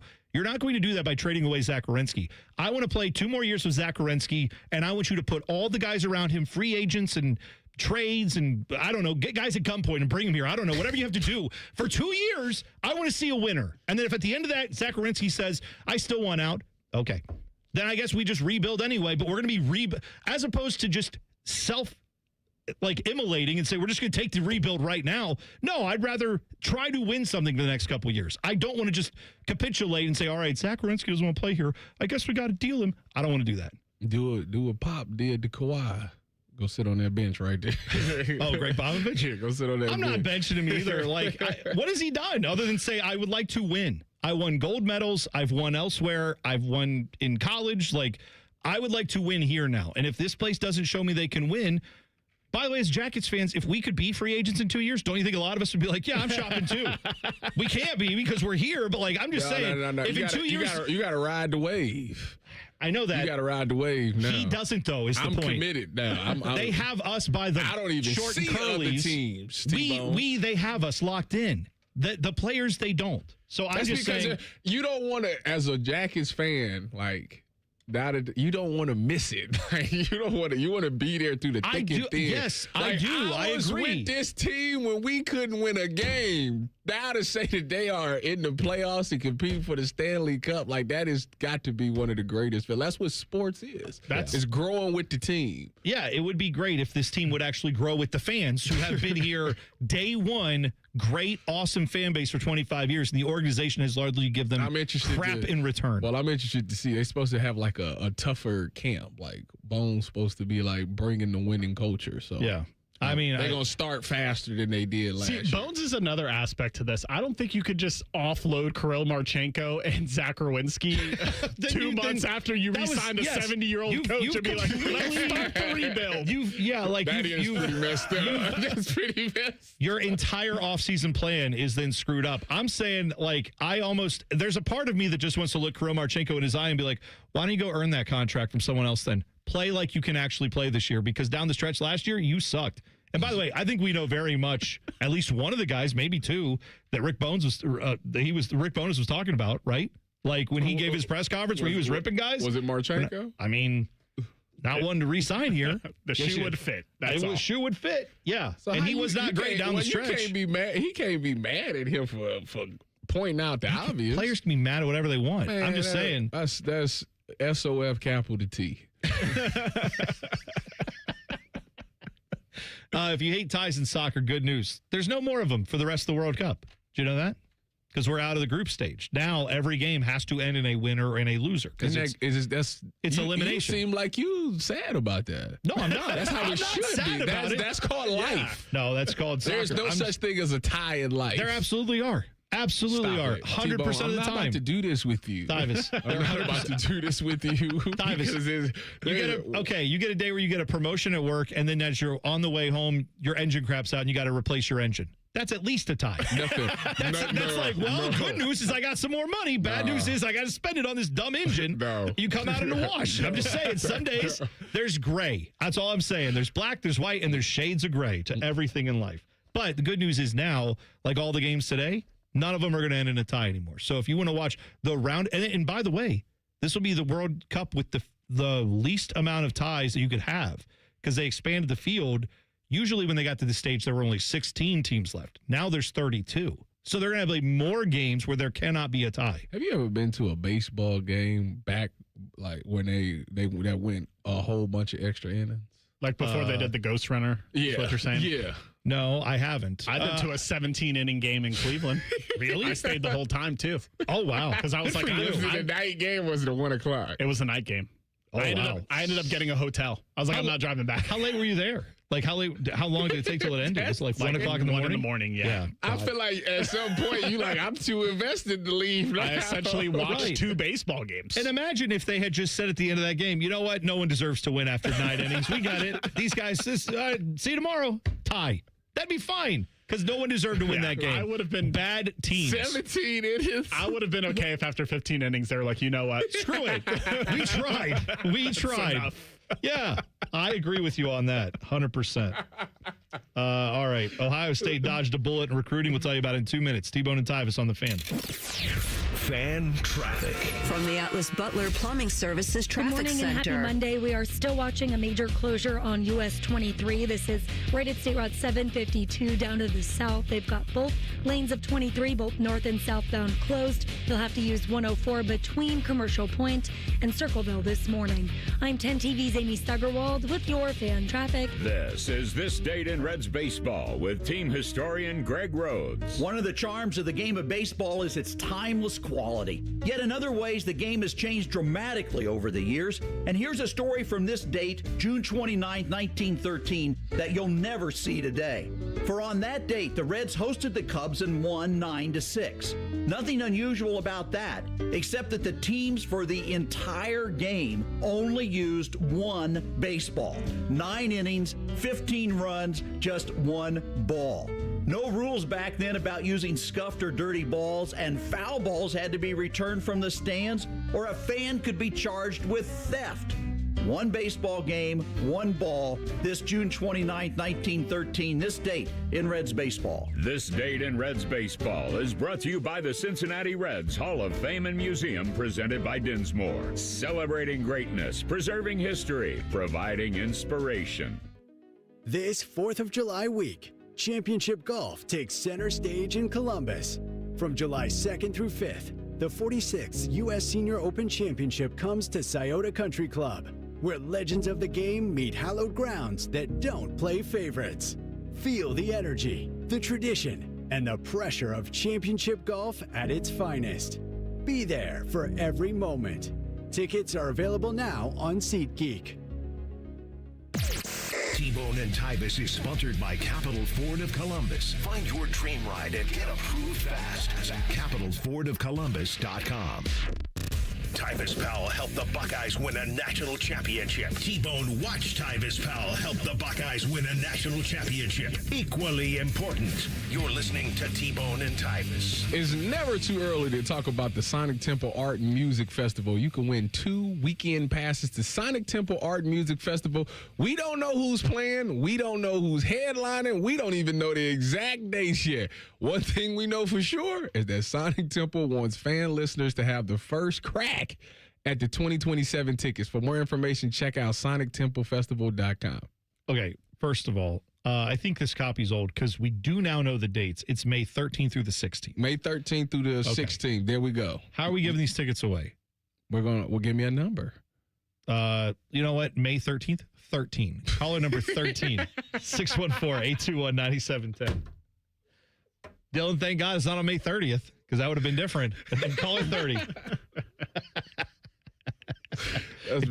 Good thing 200 stab wounds isn't playing, or I'd say call it 200. Call it number 13. That's a band, by the way. When do they announce the headline? They'll do that throughout the year, but like Sonic Temple is giving away their tickets because they're on sale now, so you can go get them. And people do. They sign up and say, I don't know who's even going to be there, but I know it's going to be a banger because every year it is. So Chris Jericho's band. Fozzy. I don't know. We'll find out. I do feel like we've given away Sonic Temple tickets pretty much ever since we've been on the air. Like starting a year plus ago, because we were giving them away then. We give them away in the fall when they announced some of the headliners. We gave them away around Sonic Temple, and now we're giving away again 11 months before next year's. So I'm trying to figure out. We was talking to Jackets, and I'm in the chat. Yeah. And they're talking about is the owners. And I don't understand what the Jackets owners. The reason why they're saying that is because that's been everything the else only has consistent thing in the past 25 years. New Everything players, else has new changed. coaches, new GMs. Only one thing has stayed the same. That's Yes. it. I'm not saying I agree, but that's their point. Well, I do. I mean, I genuinely, I don't care. You take 25 years to get one playoff series win. Sorry. That's good luck. Sell the team. Let's go. They write checks with my name on it, so I'm not going that far, but I thought you quit. Aren't you quitting? I don't think I'm coming he's back. He's back. I think you're right. I don't think I'm going back. Well, all right. You make your own decision. Maybe that's a thing too, because ever since I've been in the radio booth, not good. Oh yeah, maybe you're the cause of it. That's right. Blame yourself, Dylan. That's the way to go. I mean that's the only thing that could possibly change. And I'll tell you, like, I don't think this is that big of a secret. Like, the team that would the group of people that would buy this team, ready yourselves for it. Number one bidder in line would probably be the Haslam family. You think they build in the stadium? Their money is tied. That's okay. They got $600 million from the state. Took all of our loose change. How much you think the Jackets is going to cost? Well, I don't know. Probably not a whole lot more than that. Probably about $1 billion. But I got news for you. Jimmy Haslam's worth 12 or 13 of those. So, yeah, he can afford it. I'm just saying, like, it's not a spending issue for me with the Jackets. It is literally from the ownership side of things. Estimated at $1.4 billion. Okay. I'm saying, like, they'll get some personal finance involved. They'll get some other finance involved. They'll make it happen if they wanted to. If it ever comes for sale, that's who would be first in line. But I don't genuinely think the Zach Werenski thing, as much as I can blame ownership I can blame ownership for the bigger picture issue, right? The issue that this franchise, because I think in part they employ someone like Mike Priest, who I don't know why he is given basically the keys to the castle and allowed to just run things. But that guy has been in charge mostly of whoever gets hired in the GM spot, team president role, all that stuff for the last 20 years, and it's mostly involved losing. So, yeah, if they wanted to change all that, I'd be all for it. But on the Zach Werenski front, he's going to get the money. Like, that's not why he wants out. He wants out, if he does, because he doesn't think this team can win. Now, he has not said he wants out. He has only said so far, according to what we're hearing through the tea leaves, is that essentially he's not committed to re-signing next year when he can. He has 2 years left on his deal, can't even re-sign an extension until next year. But he's not willing yet to say, oh, yeah, 100%. I'll just, whatever you guys do, I'm in. I'm a Jacket for life. He hasn't said I'm a Jacket for life, so now they have to think about shipping him. And I don't get it. Like, you don't get what? Prove to guys like Zach Werenski that you are a winning organization. And maybe Zach Werenski, maybe he needs to prove that he can win too, but that guy went to other places and won with other people. So it isn't something where he won a Norris Trophy this year, and it's not like that was undeserved. So I don't think you win hockey games. I don't think you become a winning franchise by the second that a player says, prove to me that this team is worth my time, going, never mind. Sorry, I'm out. I feel like if you're in a relationship with someone you genuinely care about, if they say, hey, I see some issues and I would like for you to work on them if I'm going to stay in this relationship, the quitter's mentality would be to be like, fine, I don't need you. I'm going to see 3 other people this weekend. Like, I'm out. It just end the relationship. That's essentially what the Jackets would be doing here. I feel like maybe they should go out and prove that they actually are worth having a Zach Werenski on the team, because you don't get talent like that every so often. How are they going to do that now? By not trading him away for spare parts. I'm talking about, okay. Keep him right and then now, go add. As it sits right now. Don't go add the choo-choo man with his off the ice issues. That's like, he's a fine addition, but he's like piece 1 of 5 that you need to add this offseason. He gonna be whatever. He gonna be locked in. Fine, bring him in, but like, he can't be your big acquisition in the offseason and that's it. What else you want him to do? Go sign other players. They said that this free agency is terrible. Then make trades and be willing to part with guys like Kent Johnson and be willing to part with guys. Be willing to do it. I'm sick of worrying about trade away all your prospects, trade away all your young players, get some guys who know how to win in the NHL. With that puck is like, it's saying, like poetry in motion. I want to go all in for 2 years, and if it ruins the farm system and it ruins everything else, great. We may not have a team anyway. Who gives a bleep? Like, what, rebuilding for perpetuity to like barely get in the playoffs over the next 5 years does nothing for a team that has barely made the playoffs ever in its 25-year history. I say go all in for 2 years, Keep Zach Werenski. Yeah, you could trade Marchenko if you get the right return. But go all in for 2 years with those with at least with Zach and see what happens. You don't think that they trying to do that? You don't. Don Waddell doesn't come off as a guy that's trying to do something like that. I believe Don Waddell is more capable than anyone who's been in that seat. Him down or the player that he trying to get. I believe Don Waddell is more capable than anyone who's ever been in that seat. I do also think at some point there is something about this organization that goes beyond Don Waddell, Rick Bowness, Zach Werenski, you name it. There's something that just stinks to high heaven in this organization. And for years, they haven't been able to figure out what it is. So I'm saying for a couple years, get some players in here who actually know how to play, who actually know how to win, mortgage the future of this stupid franchise. I don't care about the prospects. I don't care about the draft pick they just picked up. With pick number 14, great. We'll see him in 3 years. Who cares? I want to actually see guys who can play right now. So that's where I'm at as a Jackets fan. I'm not about that. Sit around and wait, and if we get the right package for him with a bunch of 2s and 3s, great.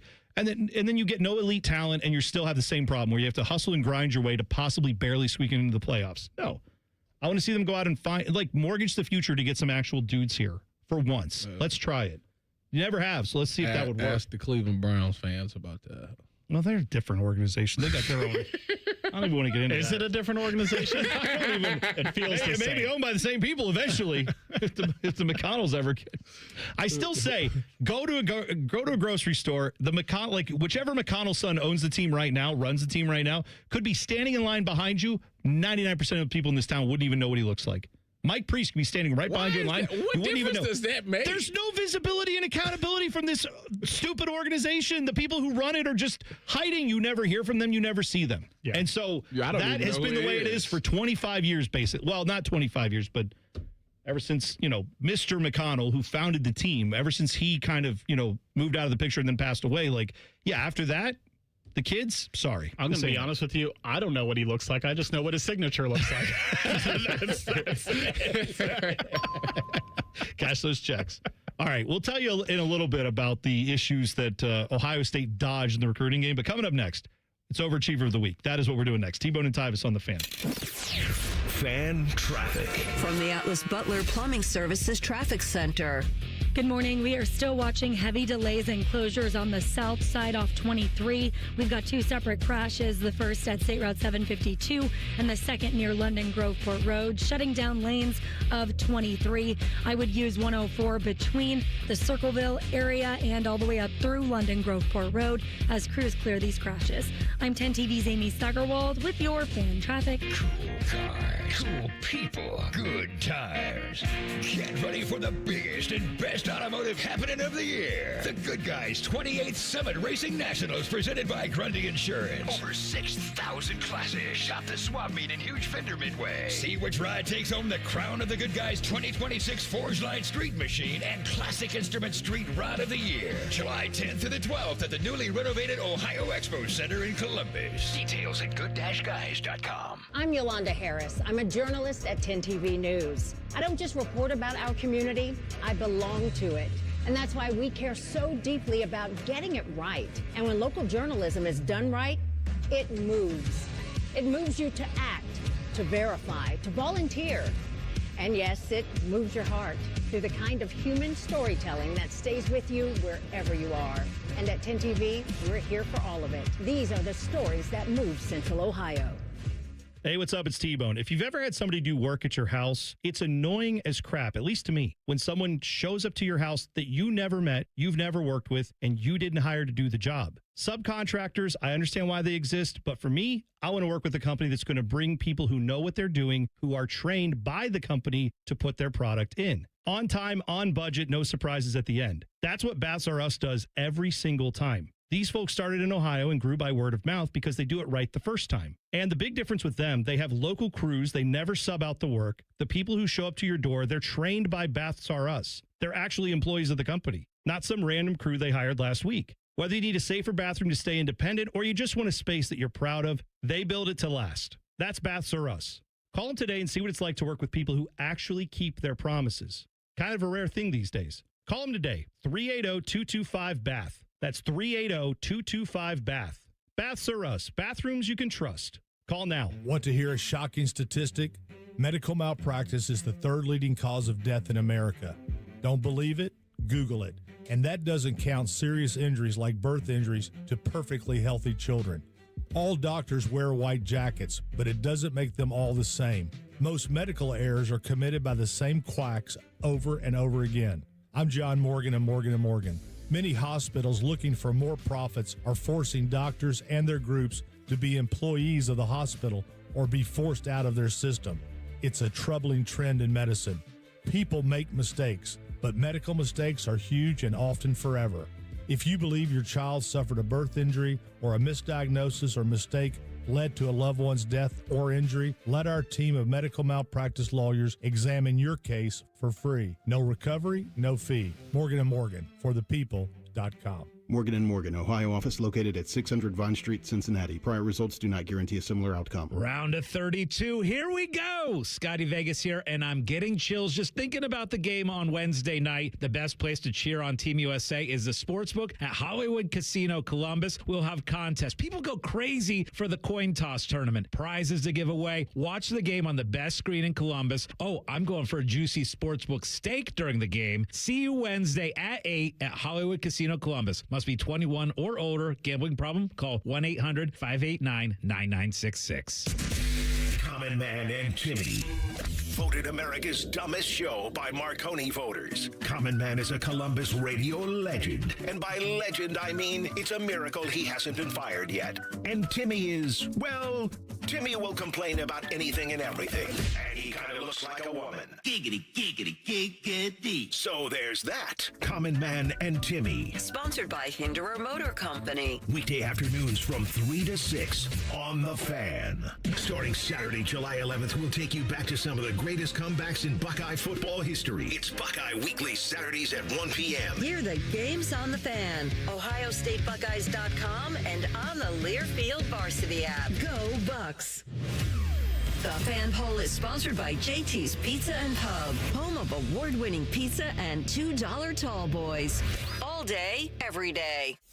Tyvis has a bum wrist from playing football. Bone has a bum wrist from opening the heavy doors at Sheets. You're listening to T-Bone and Tyvis. Hey, good news if you like it to be swelteringly hot. Got out of the car this morning when I pulled in here about 5 in the morning. Walked out and said, ooh, it's hot, it's humid. No sun up yet.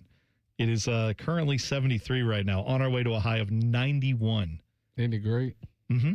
I mean, I'm someone who says I like the heat more than I like the cold. So I cannot complain about, if I complain about the cold all the time, when it gets super hot, I got to deal with it. That's fine. But I admit this weekend, even this week, is going to test me. Because I like the heat, but I'm not sure I'm up for 95 on Wednesday and Thursday. You should, go for a walk around the neighborhood.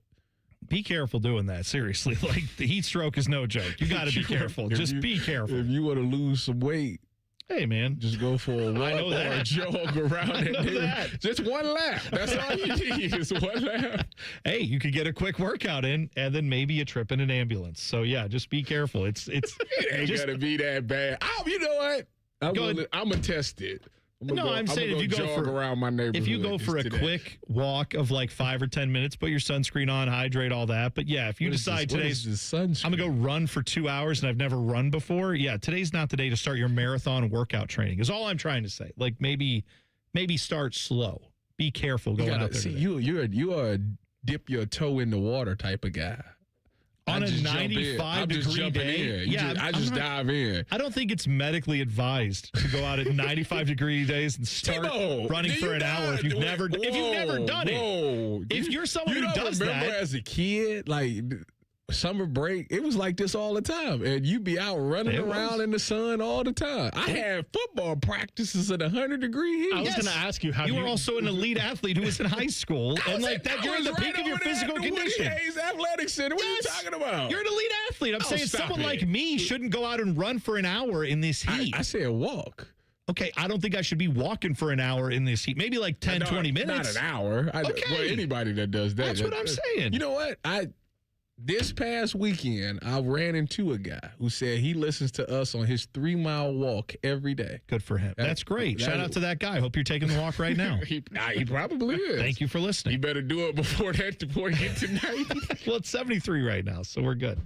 Only 93% humidity out there right now, too. So fun times. Do you have like a bad core memory of it being really hot during two-a-days or OTAs? Yeah. Like every single one of the days that it was like There's that? not one that stuck out worse than the others. Honestly, what I would do, this was my method, is when it was like extremely hot, I would go out there with long sleeves on. And people would be like, that's the craziest thing. But not the tight ones, like the baggy sleeve shirts. Yeah. Because them sun rays don't hit your skin directly, so they give you a moment. But then if you take the water and spray it on your clothes, like while you in pads, you spray it, it cools you off really well. And they do a good job of keeping you hydrated. But the hottest I've ever been, Houston Texans. When I was with Houston Texans for the 1 week that I was there, I thought I was gonna die. That heat down there is different. It is like it's so bad because I don't doubt it. They wouldn't let you they wanted to practice outside. This was when Bill O'Brien was the head coach. Okay, he's like, the heat is gonna give us the advantage during the season. Okay. Nobody else has to do this. We it's a bubble right there. We could go inside. He no, we have to embrace it. So what they did was they had this freezer outside. Okay. And for 10 minutes, they'll let a position group go in there. Oh. And just freeze. But you get so cold in there, it's let me get back out in the heat. But then once you get out in the heat, you out there for the rest of the day. It was terrible. It's almost like instead of doing all heat or all ice, maybe if you had a 70-degree bubble, like you just said, maybe that would be the place to go do that practice. What a shocking idea. And now, it's time to highlight someone who's better than us in every single way. Meet our overachiever of the week. Sponsored by Columbus Worthington Air, your trusted experts in air conditioning and heating 7 days a week. All right, I'm going to, you're going to not be surprised with my overachiever of the week. I'm going to go with food. soccer. Oh, I thought you were going to say it was food related. Well, actually, yeah, Braden. Who sent us the tweets today. He's our overachiever of the week for eating thousands of calories for breakfast and for lunch on his birthday. Shout out to him. But no, I'm going to give it to my guy. I've been rooting for this guy for a long time. He is not a nobody when it comes to the world of soccer. He's one of the all-time greats. Luka Modric plays for Croatia in his club soccer. World Cup still going on. They played Ghana, beat Ghana 2-1. And Luka Modric was a big reason why. At 40 years old, 40 years and 291 days. So pushing 41. He assisted on one of their goals. He is now the oldest player to provide an assist at a FIFA World Cup. Guy has been, you hear about Lionel Messi, you hear about Cristiano Ronaldo. I'm telling you right now, if those two guys did not exist, the guy who would have run world soccer for the last 15 years, no, it would have been this guy. Luka Modric was the third best player. Christian Pulisic. Over the last 20 years, it's been Luka Modric. Who I just learned his name Christian Pulisic. Yes. Welcome in. It's fine. It's good. Anyway, my guy, Luka Modric, getting the oldest player to get an assist at a World Cup. Let him live. It's pretty great stuff. My overachiever is somebody outside of the sports world. I went to the JR Memorial down on Indian Lake this past Saturday. It's always a good time, but they hit the $3 million mark in their efforts to raise money for cancer. So shout out to Art and Tracy Kearns for running the JR Memorial and raising $3 million. That's incredible. Yeah. Big shout out to them. That's even better than that thing I was thinking about, Luka Modric. That's really encouraging. $3 million raised for cancer research? Yeah. Stand up and applaud that. That's great. Dylan, what do you have for overachiever? Mine's also soccer related. It's Algeria. Yeah. For winning Group J. And last week they beat Jordan 2-1. Mm-hmm. LeBron would never lose to Algeria. Did you see the sign? Oh, I saw the sign. Go ahead. You know it? You have it up? It says, sorry, Michael, we were Jordan before Jordan. And it has it was like we were the original Jordan, and it has the crying Jordan emoji on the front of it. Yeah, that was pretty good. But yeah, that Jordan-Algeria game, or the Algeria-Austria game this weekend was unbelievable. 3-3 an exciting game. Draw. Yeah. It was. It was an exciting draw. It went back and forth. It was fantastic. It was a tremendous game. But shout out as well to Africa, because in the World Cup, there are 10 nations from Africa that made the World Cup. Europe has a bunch of teams in, Asia gets a bunch of teams in, South America. But I don't think any continent has had more success than Africa, because they had, of their 10 teams that made the World Cup, 9 of them advanced to the next round, to the round of 32. Now, South Africa was one of them. They lost yesterday to Canada, so they're out. But, yeah, that's a pretty great accomplishment. And Algeria being one of those teams from Africa that made it in. So shout out to them. Yeah, Very cool stuff. I sent you guys a picture in the group chat, but I accidentally watched a World Cup game when I was sitting at a bar in Chicago. But you essentially told me that it was meaningless. So it wasn't meaningless. Which game was it? The U.S. game? No. Oh, what game was it? It was Norway and Norway, France. Whoever Norway was played. it Norway, France? Because Norway, I think, benched all their starters. People were a little bummed about that.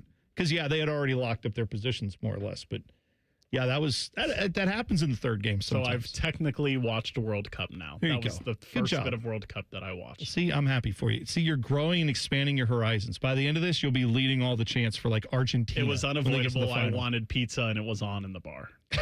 That's you don't have to apologize for watching it, Dylan. I'm happy for you. It's good that you watch some soccer. I hope you get to watch more of it. I'll be watching. I'll be locked in all day today. Don't worry. I'll watch enough for all of us. I got it. We'll come back. Ohio State dodged a bullet in recruiting. We'll tell you why next. T-Bone and Tyvis on the Fan. Fan traffic. From the Atlas Butler Plumbing Services Traffic Center. Good morning and happy Monday. Still watching US 23 shut down in both directions at State Route 752. There's also another crash on 23 at London Groveport Road, impacting both the north and southbound lanes. Use 104 on the south side this morning as crews are still clearing both of these crashes. I'm 10 TV's Amy Stuggerwald with your fan traffic. Getting a little older doesn't have to mean, getting older. This is Jeff for Tri-State Men's Health. And if you're feeling low energy, can't sleep, can't lose weight, are struggling with brain fog, or your sex drive is off, it's time to change it up. At Tri-State Men's Health, our advanced medical strategies featuring TRT, GH peptides, NAD+, GLP-1s, and more treat low T and other hormonal issues to help you shed pounds, have more energy, enhance your body composition, improve sleep, increase your sex drive, and so much more, getting you back in the game again. So don't be older. Be stronger in the gym. Be sharper at work. Be better in the bedroom, and be more confident in every part of your life. So call us today and find out how our advanced treatment strategies could change the game for you. Your first visit is just $99 and includes blood work and a medical consult. And if you start on one of our advanced treatment plans on the day of your appointment, your visit is free. Call 800-900-9654 or go to tristatemenshealth.com. Feature therapies are compounded and have not been evaluated nor approved by the FDA. Provider prescription required. See website for details. Don't sweat it. Call Care Heating and Cooling and we'll fix your air conditioner fast. 1-800-COOLING. Well, Lorenzo, the pitch looked good. Yeah, so green. USA keeper was decent enough. Didn't have much to do. 99 minutes. Not a single goal. Well, Bet365 sure came through, though. I bet $10 and got $150 in bonus bets just for signing up. At least someone scored. Bet365. Winning is everything. Gambling problem? Call 1-800-MY-RESET. 21 plus only. Must be physically located in Ohio. T's and C's apply. In-app only. Lanny went to college and racked up huge debt. A little bit over $100,000. For a degree he couldn't use? Now what? I had a friend that went to My Computer Career. They even helped him get hired immediately after graduation. One of the things I love about IT is that you can work from anywhere you want. You could become an IT pro in just months, including cybersecurity and the basics of AI with zero experience at mycomputercareer.edu. My Computer Career, an elite CompTIA certification partner. It worked for me, and I know it can work for you. This is one student's experience. Individual results vary. Now at Kroger, your points add up to more ways to save every trip. Use them your way to take dollars off groceries at checkout or save at the pump. You can even save up to $35 on your next fill-up. Same points, more choices. And with low prices on fresh, quality food, plus digital and personalized offers tailored to how you shop, your dollar goes further. Redeem your points online or in the app. Kroger, fresh for everyone. Restrictions apply. See site or store for details. I'm Brianna Albizu, traffic anchor for 10 TV News this morning. Columbus is quickly becoming my home, and this community has welcomed me with open arms. My mission is simple, to help you get to where you're going quickly and safely. Whether it's helping you beat the slowdown on 270 or giving you detours around major construction, we've got you covered. Because when your morning's on the move, so are we. Make the move to 10 TV News this morning, weekdays from 5 to 9, anywhere you watch. This 4th of July week, Championship Golf takes center stage in Columbus. From July 2nd through 5th, the 46th U.S. Senior Open Championship comes to Scioto Country Club, where legends of the game meet hallowed grounds that don't play favorites. Feel the energy, the tradition, and the pressure of championship golf at its finest. Be there for every moment. Tickets are available now on SeatGeek. Buying a house? Lock in a 5-1 ARM mortgage with CME Federal Credit Union at just 5.35% APR. Learn more at cmefcu.org. APY means annual percentage yield. APR means annual percentage rate. Terms apply. Membership eligibility and approval required. Equal housing lender. Federally insured by NCUA. Visit cmefcu.org for additional details. Great Lakes Hyundai. The savings are so good. It's time for sun and savings at Great Lakes Hyundai. Right now, get a new 2060 Elantra SE for $59 per month for a 2-year lease. Just $59 a month for the drive into summer sale. This month only. Plus, every new Hyundai comes with owner assurance and America's best warranty. A 10-year, 100,000-mile powertrain coverage. Dublin or Columbus or glakeshyundai.com. With approved credit $39.95 down plus tax title first month payment. 7,500 miles per year and 7.6. Thank you for calling 1-800-GOT-JUNK. We make room for possibilities. We've loaded the moving van and we're leaving a ton of stuff at our old address. Can you make it disappear? All you have to do is point. Can you come right now? We're on our way. We make space for hope. We make space for dreams. We make space for what matters. We are 1-800-GOT-JUNK. Let us make room for your possibilities. We can make your house happier. And your future brighter. Call 1-800-GOT-JUNK. Or visit 1-800-GOT-JUNK.com. Broadcasting live from the McDaniel GM Superstore Studios. Driving excellence since 1916. Chevrolet. Together, let's drive. WBNS HD1 Columbus. Good morning, I'm Dylan Gonzalez. Yesterday, the Cleveland Guardians scored 5 runs in the 8th inning to earn a 6-5 victory over the Seattle Mariners. They'll start a series with the Texas Rangers tonight. First pitch is at 7 o'clock. Meanwhile, the Cincinnati Reds were going for the sweep in Pittsburgh, but lost to the Pirates 9-4. The Reds will travel to Milwaukee tonight. That one will get started at 7:40 on the Fan 2. At the Travelers Championship, both Scotty Scheffler and Victor Hovland finished tied at 21 under for the tournament, setting up a rare Monday playoff that will tee off this morning at 9 o'clock. And the knockout stage of the World Cup started yesterday with Canada beating South Africa 1-0. Team USA won't be in action until Wednesday when they take on Bosnia-Herzegovina. This update is sponsored by Awaken 180 Weight Loss. Warm weather, more time outside. Summer gives weight loss a head start. Awaken 180 gives you the plan to make it happen. The official weight loss program of summer. Breaking sports news when it happens right here on The Fan, Ohio's sports destination. T-Bone would like to take a second to remind everyone that Eddie George is awesome and that Ronnie James Dio was an American treasure. And that pickles are gross. Thank you. Here's T-Bone and Tyvis. I always hate that joint back because pickles is actually delicious, but that's neither here nor there. I can't stand it. I don't know why. When did I you wish I liked them. They're healthy. When was the last time you tried one? Because see, my wife's try them all the time. My wife's the same way. No. And she got my kids convinced that they don't eat pickles, but they've never tried them. Oh, see, and that bothers me. I've had them. I've had like the regular spear. I've had the chips, like the little sandwich. You ain't never wanted to go to the corner store and get a one out the baggie, or one out the jar. No, I can't even stand the smell of the jar. No, my daughter eats them. I can't do that. I'm but really missing out on I literally go up to her when she says she wants a pickle. I grab the jar, I open the jar, and I say, "You have to grab it. I don't want to touch it. I don't want to smell it." Yeah. But y'all eat cucumbers. No. I mean, nah. I'll eat. No, I don't eat. I mean, I guess if it was in a salad, I wouldn't pick around it. I'd probably just throw some dressing on it and go with it. But is it a pickle, a cucumber, and that's right. Yeah, it's pickled. It's literally, it's been pickled. That's. I agree with you that it's called an inconsistency, but I really don't like the pickling of a cucumber, whatever it is. Y'all ain't living. I have tried slices. Like I've tried them deep sandwich or a burger with it's got to have a nice pickle. I take them off. Anyway, or there. I said this with Joshua a couple weeks ago when you were gone. That like, there's a couple places where I've had them. Like down in Nashville, there was a burger joint where like that's how they make them. If you want it plain, it'll take like 20 minutes for them to make you one, or you can just get the one they make right there. Which you do. I got it with pickles and onions the way it came, and it was good. It was fine. But it wasn't. What are we talking about here? It was fine. It wasn't the way. I still didn't like the taste of the pickle, but I was like, the rest of this was good enough to overcome it. Same thing That's with kind of how I feel Milo's, your place down in Alabama that you love with the lemonade. They serve a burger with pickles, onions, and barbecue sauce. That's how you get a burger from there. And I tried it, and it was okay. But I would have asked for more barbecue sauce and less pickle. How you feel about pickles right now is how I feel about coleslaw.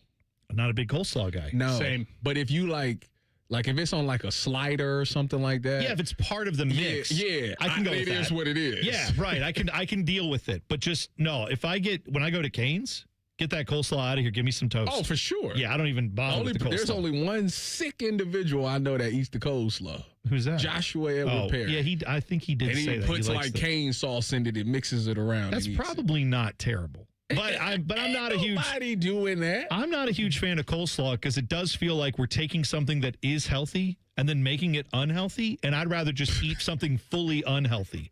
Like Sour Patch Kids are not in any way, shape, or form healthy.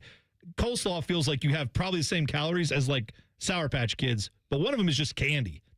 That's like purely made to be enjoyable. Coleslaw is like we're trying to take healthy-ish stuff and then unhealthy it with dressing. Just get rid of that. I'd rather just have like something else. I feel like this is common knowledge, but for maybe people that don't, when you order Cane's, you get the box. No slaw, extra toast. No slaw, extra fries. No slaw, extra cane sauce. Anything but getting the coleslaw. Yeah, you can get a lot of stuff in exchange for the coleslaw. The last time I got it was because I was distracted. Because I'm in the restaurant and I got everybody going, can I have this? Can I have that? I'm like, yeah, okay. And then one of these, and then they don't. Okay. And then my order is just like, and then a box combo. It's like, and then it comes out. I'm like, damn it. It's second nature. I forgot. No. It's second nature. Box, no slaw, extra fries. I know. I got distracted. You can't not say that. I know. I should have. Ohio State dodged a bullet in recruiting. So this is Chaz Coleman, the guy that you may remember playing for Penn State last year, came off the field at Ohio State. The red coat was there greeting Chaz Coleman. Tampering. Allegedly. People read it. I paid him. I paid the red coat to tamper because I was trying to get Chaz Coleman here. I wanted Chaz Coleman to come here. Everybody kind of thought he was going to hit the portal after 1 year at Penn State. Well, he did hit the portal, and he did go to Tennessee, chose them over the Buckeyes and LSU. CBS Sports had reported on this a while ago, though, that back in April, they had described at Tennessee that Chaz Coleman was like not coming to practice, not around the program. I was like, and it was like, whoa, okay, that's not great. So then you read a little bit more into it. Now apparently they have parted ways with him from him playing football. Important note, Tennessee has said they are not like pulling his scholarship. He can still go to school there, but he is not going to be a part of the football program moving forward. They said, and when I initially saw this, like, oh man, they kicked this guy to the curb. Sounds like it's not that. Sounds like basically he's dealing with some deep personal issues in some way, shape, or form. They said he was homesick. Well, they said he was homesick. They said he was experiencing like physical illness symptoms. I don't know if that's related to like some of that or like mental health issues can sometimes cause you to have physical, actual health issues. I don't know if it's something like that, but whatever the case was, they said it was a few different fronts that he was kind of not having a great experience there. And then he wasn't coming to practice. He wasn't fulfilling his obligations. Yeah. But they seem to be more understanding of it. There's a story about one of the coaches like taking him to his church, and he apparently appreciated that. So like, it does sound like as much as the mechanisms of college sports tend to grind people up and spit them out, sounds like that didn't quite happen here. Now we'll eventually find out his side of the story down the road. But from Tennessee's point of view, it sounds like they're saying we want him to still be here. If he wants to go to school here, he can. However, we don't think he's ready to play football right now. And they said they don't know if he wants to play football this year. Didn't they call him like a medical? Yeah. Gave him like a medical designation, I thought. Yeah, something like that. This one is just, it's two stories right now in football that's very intriguing to me, and I got to hear their side of the story.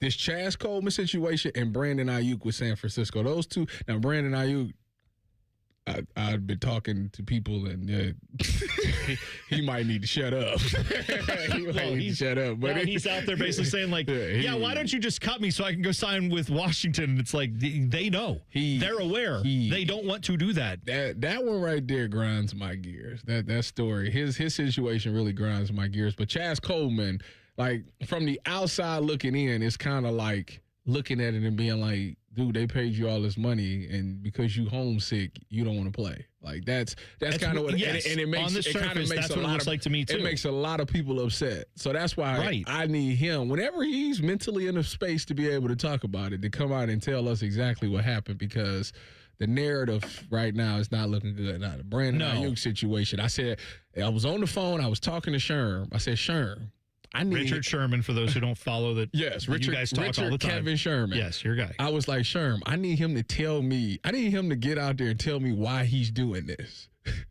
Yeah, it's like he heard me, because 24 hours later, literally 24 hours later, boom, he puts the videos out. And I talked to Sherm the next day. Say, Sherm, he shouldn't have said nothing.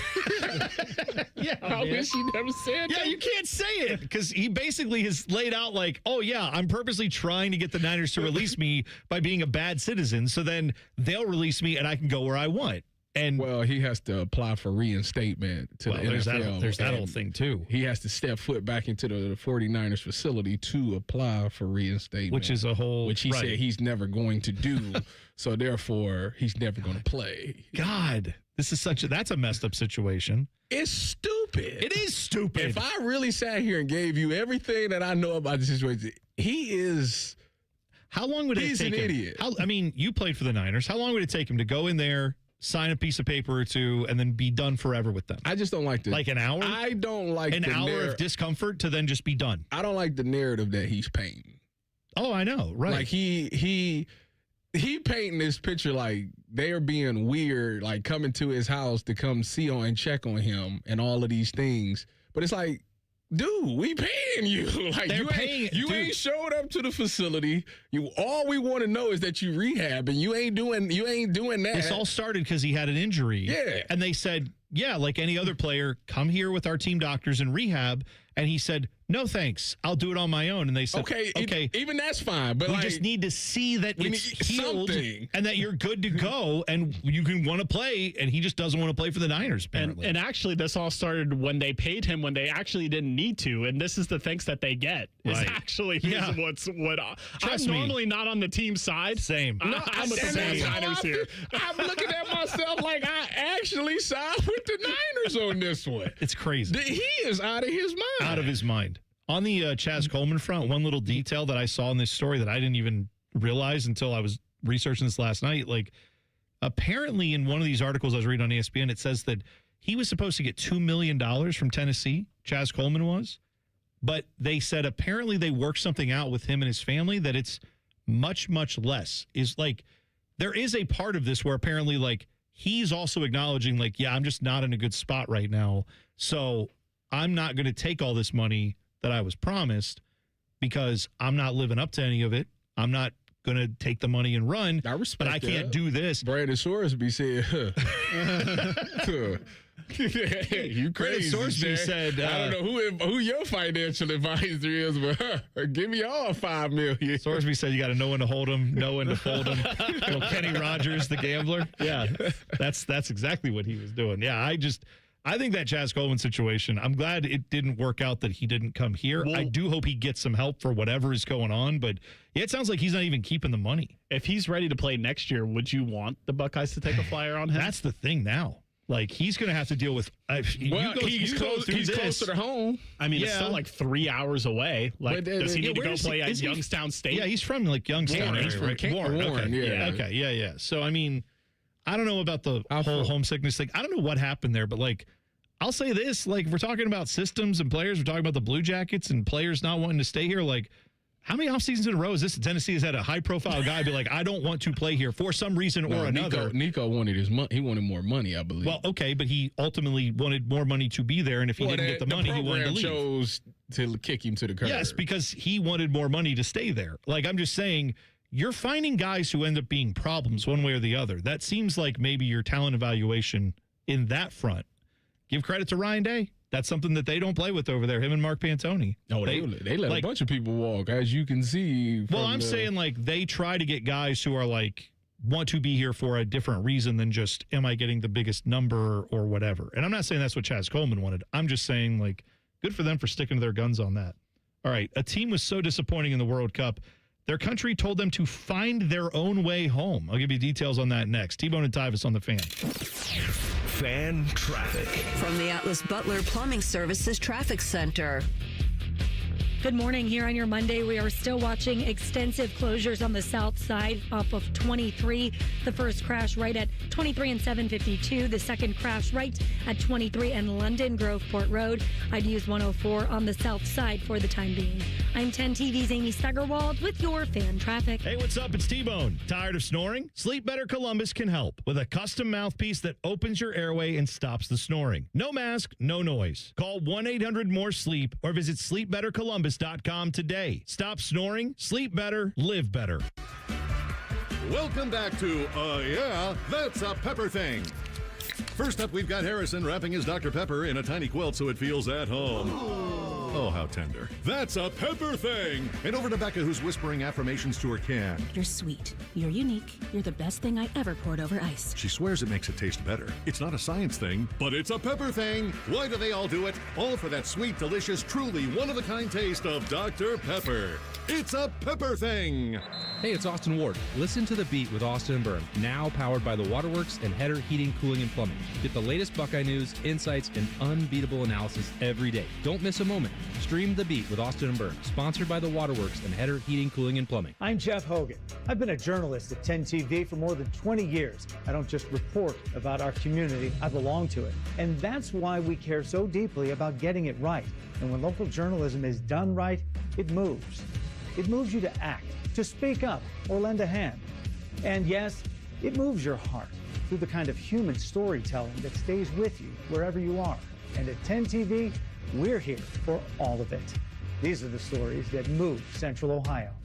The rings, the moment, the forever. Make it unforgettable. Join us February 27th and 28th for Diamond Seller's Wedding Weekend. Enjoy preferred bridal pricing on wedding bands and engagement rings now up to 30% off. Visit Diamond Seller on Selma Road or at Easton Town Center. The big one returns to Ohio. It's the Good Guys 28th Summit Racing Nationals presented by Grundy Insurance. See over 6,000 of the nation's baddest hot rods, muscle cars, and classic trucks on display. And don't miss Good Guys Autocross racing action, a tire-smoking burnout competition, a pro street takeover, an earth-shaking Nitro Thunderfest. Meet the top builders and so much more. Happening July 10th through the 12th at the Ohio Expo Center. Details at good-guys.com. When you first saw her, she was out walking her dog. You didn't notice her at first. But when you finally did, it was too late. Because at that moment, you were speeding. She was out walking her dog and only had a second to let go of the leash. Your foot was on the gas, and her life was on the line. Speeding catches up with you. Paid for by NHTSA. Hey, it's T-Bone again. Sleep apnea doesn't have to rule your nights. Sleep Better Columbus has been treating snoring and sleep apnea for over 15 years with proven results and now has an office open in Marysville. Call 1-800-MORE-SLEEP or go to sleepbettercolumbus.com. Stop snoring, sleep better, live better. Now is a great time to schedule a back-to-school dental appointment. Dr. Kyle Bogan, president of the Ohio Dental Association, is here to tell us more. Your child's teeth and gums need the right food, nutrition, and vitamins to grow strong and stay healthy. Help them maintain good oral health by brushing every morning and night, flossing, visiting the dentist twice a year, and developing good eating habits. As kids head back to school, it's important to know that foods and drinks high in sugar, acidity, and other cavity-promoting substances are often low in nutritional value and have the potential to create plaque capable of damaging tooth enamel. A back-to-school dental appointment can diagnose any potential problems and improve your child's oral health. Ohio Dental Association member dentists are located throughout the state, are dedicated to providing the highest quality dental care, are bound by the highest ethical standards, and obtain superior ongoing education and training. Ask if your dentist is a member of the Ohio Dental Association so you know you're being treated by the very best. To find an ODA dentist in your area, visit oda.org. What's the best way to make sure you don't miss any of your favorite fan shows? Oh no. Download the Fan app, silly. Ah, damn it, I knew that. App Store, Google Play, or just scream right at your phone. Psst, you can also listen to Buckeye games. Do it now. Fan weather. From the Logan AC and Heat Services Weather Center. We'll see some patchy fog this morning. Otherwise, it turns mostly sunny as we head into the afternoon. Wake up temperatures in the 70s and afternoon highs in the 90s. And then for tonight, partly cloudy with lows down into the 70s. Tuesday, heat alerts go into place with lots of sunshine and feels like soaring into the triple digits. So make sure you find ways to stay cool. For The Fan, I'm meteorologist Meredith Garfalo with the 10 Weather Impact Forecast. There's nothing Bo Bishop can't do well, except find competent co-hosts. Bishop and Friends. Weekdays from 9 to noon. The Fan. Tyvis played in some of the biggest stadiums in the world. T-Bone has eaten some of the biggest pizzas in the world. You're listening to T-Bone and Tyvis. I swear, the World Cup has been so educational for me. I learned where Bosnia-Herzegovina is. I've learned like all kinds of new stuff about different. I learned about Cape Verde. I've learned about that country. I knew nothing about it. This is good. I just learned, I was telling Tyvis in the break, Ecuador and Mexico are playing in their next matchup. That's like their matchup in the round of 32. That's tomorrow night at 9 p.m. Okay? It's in Mexico. Mexico is one of the host countries. Ecuador is from South America.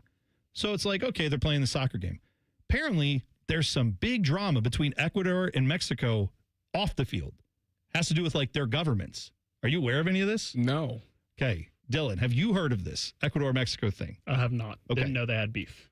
December of 2023, Ecuadorian Vice President Jorge Glass. He was like super corrupt apparently in Ecuador. Vice President was doing all these backdoor deals. Terrible. So they were like, we got to kick this guy out and or arrest him. He went to the Mexican embassy in Ecuador and was like, please take me in. I want to move to your country. These fools are going to arrest me. Get me out of here. They were like, whoa, that's your mess. We don't know you. Like, sorry, that's nice that you want to come back to Mexico or whatever, but we're not trying to get involved in all that. You need to leave. And then Ecuador was like, hey, the vice president's in your embassy. We're going to arrest him in there if you don't get him out of there. And they're like, well, hey, we want him out of here, but he won't leave. And we're trying to work this out. And then Ecuador was like, you're taking too long, busted through the doors and arrested this guy. And then Mexico said, whoa, we don't like him, but you can't arrest a guy in our embassy. This is terrible. So anyway, now... So one guy caused the beef, is what you're telling me. They beefing over one dude who neither one of them like. None of them like him. So apparently now they don't talk to each other on a diplomatic front. They said the only way these two countries communicate is, believe it or not, this is the wild part to me, there's a mediating country between Ecuador and Mexico, their governments, and it is Switzerland. Of course. Of course. Well, you would think this is a South American country and a Central American country, and of course they involve a country from Europe to again, they are neutral, I guess. That's what they're known for. That's what Team Switzerland. That must be that's what you like to say. You're part of Team Switzerland. How does that call work? Where it's like Ecuador and Mexico call Switzerland, they're just like, yes, you say they're we will playing? mediate. We have the chocolates and the Swiss Alps. We like it. You can come here and talk with us. Are you telling me that these two are playing? Like, yeah, we do this all the time. No, they're playing on the soccer field. The players have nothing to do with it. Yeah. They're playing tomorrow night. But now there's like, I there's like, want to stay up for it. Everyone in those countries is aware of that, right? Like, imagine, they didn't get matched up, but imagine if the USA and Iran had played each other. You don't think there'd be a little extra juice on that one? I like me a little. You don't think there'd be a little drama there? I like me some beef. There's beef. Mexican and that's the Ecuadorian beef though. It is like stupid. Over somebody that neither one of y'all like. How bad of a human do you have to be if two countries now are basically fighting with each other because of your dumbass? Like, that's pretty bad. It makes him seem like he somebody important. Jorge Glass. G-L-A-S. Shout out to him. Causing a rift. Jorge. Speaking of South American soccer, Uruguay, however you like to say it, they are supposed to be one of the better teams in the tournament. However, they didn't make it out of their group. They had some issues. Somebody getting fired. They were bounced. Oh, yeah, probably that. But apparently the AUF, which is the Association Uruguay Football, I'm going to guess. Just a random shout there. I have no idea if that's what it stands for, but let me live. AUF is the people that run the soccer team for Uruguay. So they lost. So they have to fly home. They were stationed in Mexico. I forget what city they were in, but they were in a city there. They were going to fly back to Uruguay, down South America. Private jet all chartered up for them. That's how they got there. Uruguayan Federation told the players, hey, you suck, so no private jet for you. Go find your own flight. Commercial for you. Fly home. They did. They absolutely did tell them, go get a commercial flight, you bums. In fact, don't fly back to Uruguay. Fly somewhere else. Made them pay for it. That's messed up. They cutthroat. You imagine that? You're in the NFL. You guys lose a game, and they're like, hey, you know the plane that takes you back to Seattle or San Francisco or whichever franchise it was with? You got to pay your own way for that, and you got to fly commercial. I tell them, you kidding me. What do you think it's like when they get back to the airport? I know you bleeping line. Dude, what do you think it's like for those players when they get back to the airport? Because they go back to Uruguay and like everyone there is aware of what happened and how bad they were. If the Seattle did me like that, I'm going back to Cleveland. Yeah. I don't blame you at all. That would have been a problem. They've got a lot of drama in the World Cup, though, because I saw South Korea fired their manager after the president of South Korea was like, because they lost, they're out of the World Cup. The president of South Korea was like, yeah, we got to look into the soccer program here because it's not up to standard. So then the South Korean coach was like, this is on me, like the honor thing, right? Where he's like, I will do the honorable thing. I will step down. You don't have to fire me. I get it. We sucked. You can't fire me. I quit. Yeah. No, so that he messed that up. He's supposed to let him fire him so he can get unemployment. There's that. There's even drama with the teams that have won. Like Canada yesterday beat South Africa. Great game. They won 1-0 late in that game. I shouldn't say great game. There were parts of it that were terrible. However, late winner for Canada, they win. They advance? Yeah, Jesse Marsh is their head coach, and Jesse Marsh used to play for the United States of America. He wanted to coach the U.S. national team, but it never worked out. They didn't hire him when they had an opening. So what did he do? He said, well, screw you guys. I'm going elsewhere. He went up to Canada, took their managerial job, and now he's got Canada into the round of 16 in the World Cup. But photos emerged of Jesse Marsh. You've seen soccer players when they win or they score a goal, they'll grab the crest, the logo of the country, they'll grab it, and then they'll kiss it, like to say, like, yeah, this is how much this means to me. This is my country.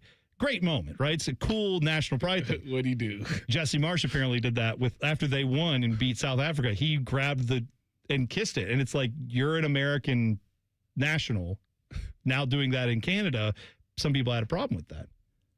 I think that's So he a little bit poser-ish. Wait. He kissed the Canadian one. Yeah, this is my country. Even though you're working for them. You're hired to work for them. I saw some people giving him crap for it. I saw people in England saying, our guy wouldn't do that. Their coach for England, Thomas Tuchel, he's German. They're like, he'd be happy they won. He's not kissing the English crest. I understand it. It's not that big of a deal to me. This is why I think the eligibility of who can coach these teams should be the same as who can play for these teams. That's interesting. Like, I find it weird that they could just hire a coach from any nation to coach their team. Our guy, Mauricio Pochettino, is from Argentina. Right. That's weird. Trust me, we need the help. I mean, trust me, we had a lot of dudes who's no kidding. The last two guys who coached this team, their sons played for the team. Like Michael Bradley, Bob Bradley, Greg Berhalter, Sebastian Berhalter's still on the team now. Like they had like all the American soccer guys you could get.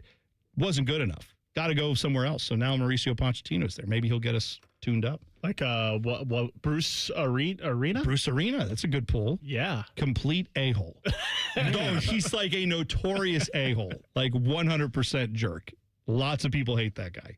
Yeah. But he did pretty well at times. But you get excited for all this drama in the World Cup now, Tyvis? Now that I've told you that Ecuador and Mexico That was interesting. Yeah. To be honest, I wanted to see Iran advance just to continue all that nonsense. I just am rooting for drama. I felt bad for their players because it's like they didn't whatever the government, like, and U.S. players too. Like, people are asking both the U.S. and Iran players, like, how do you feel about the war? And it's like, we didn't do any of. We're just playing soccer.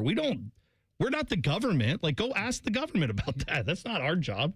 We're out here trying to kick a ball around. But that's, I guess, the part that you have when you have international competition, right? Jordan went 0-3. Oh, the country? Yeah. It was a little. They're tiny. They're not. I mean, they were lucky to be there. Good for them. Nice story. But yeah, they weren't. Meanwhile, Mike over there in NASCAR. What is he? Oh, Michael Jordan. Yeah, running. Yeah, NASCAR. He's got the 2311. They just winning. LeBron could never. LeBron's got like would Liverpool. not lose to Algeria. Oh, that's true. Yeah. Right. That would never happen. He wouldn't do that. No, that's right. All right, we'll come back. We'll hit the breakdown with Joshua Perry. Lots of soccer talk and or maybe some football discussion. We'll ask about the Chaz Coleman situation, among other things, in 2 minutes. T-Bone and Tyvis on The Fan. Fan traffic. From the Atlas Butler Plumbing Services Traffic Center. Good morning. Right now, we are still watching extensive closures on the south side. This is off of 23. The first crash right at 23 and 752. The second crash a little bit further up to the north at London Groveport Road and 23. Again, extensive closures still in place this morning. Use 104 in both directions on the south side. I'm 10 TV's Amy Steigerwald with your fan traffic. There's this thing repair people do nowadays. Mapos Plumbing. Sure. We do have a dispatch fee. It's $1 zillion. A dispatch fee, a trip charge, going out to your house bill. Bippity Bing Bong Electrical. Our trip charge is a nice new car. But not Apex Pros, the pros who knows. When you call Apex for repairs on your AC, plumbing, or electric, there's no dispatch fee. Thank you for calling Apex Pros.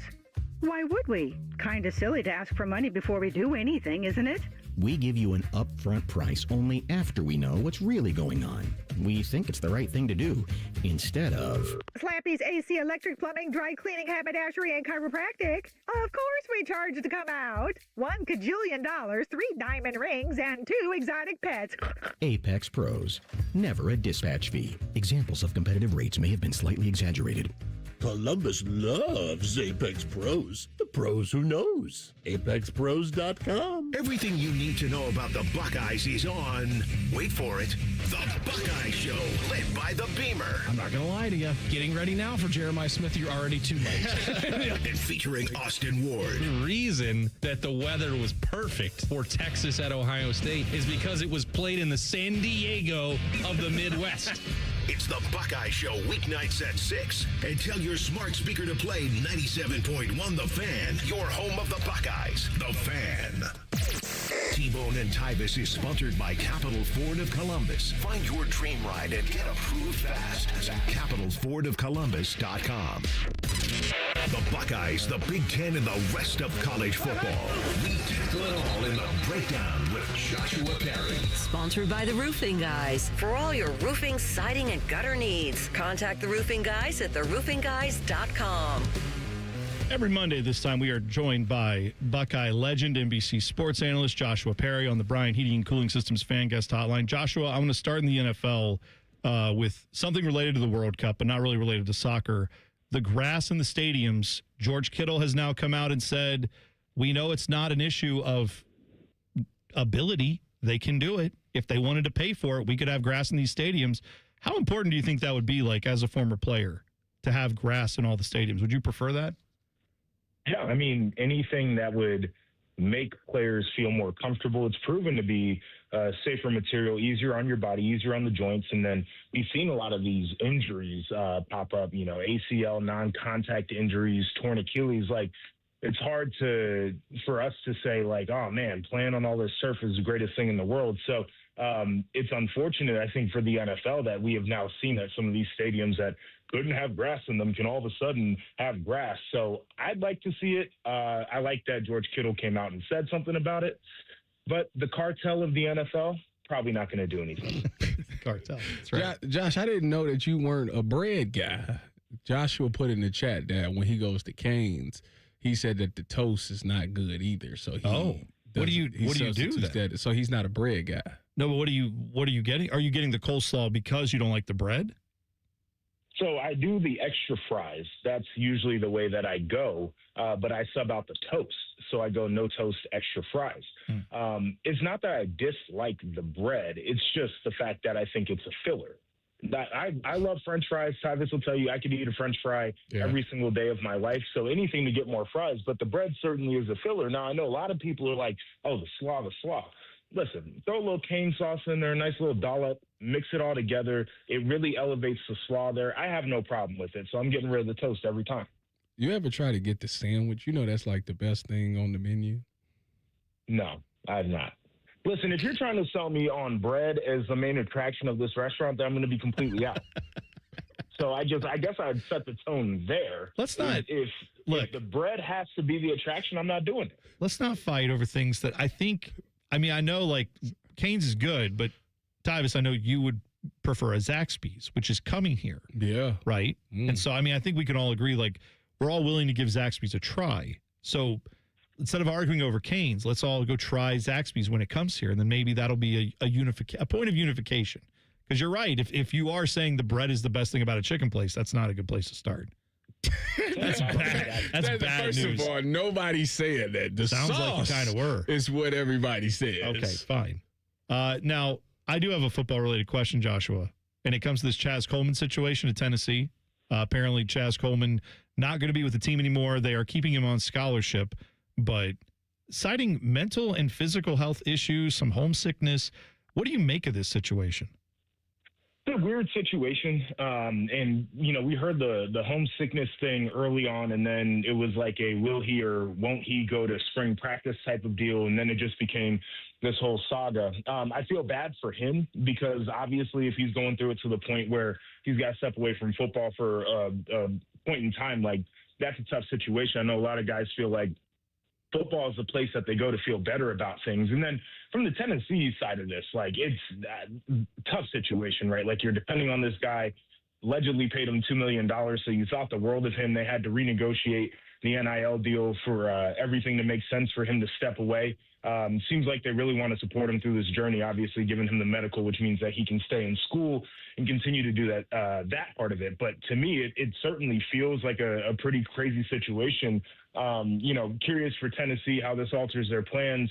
He spent the year with Jim Knowles, who went over there last year, so certainly felt like it was going to be a big factor there. But also for Chaz, like, do we see him play football again? And how soon does that process start for him? So certainly a weird situation, and I'm curious to see how everything ends in it.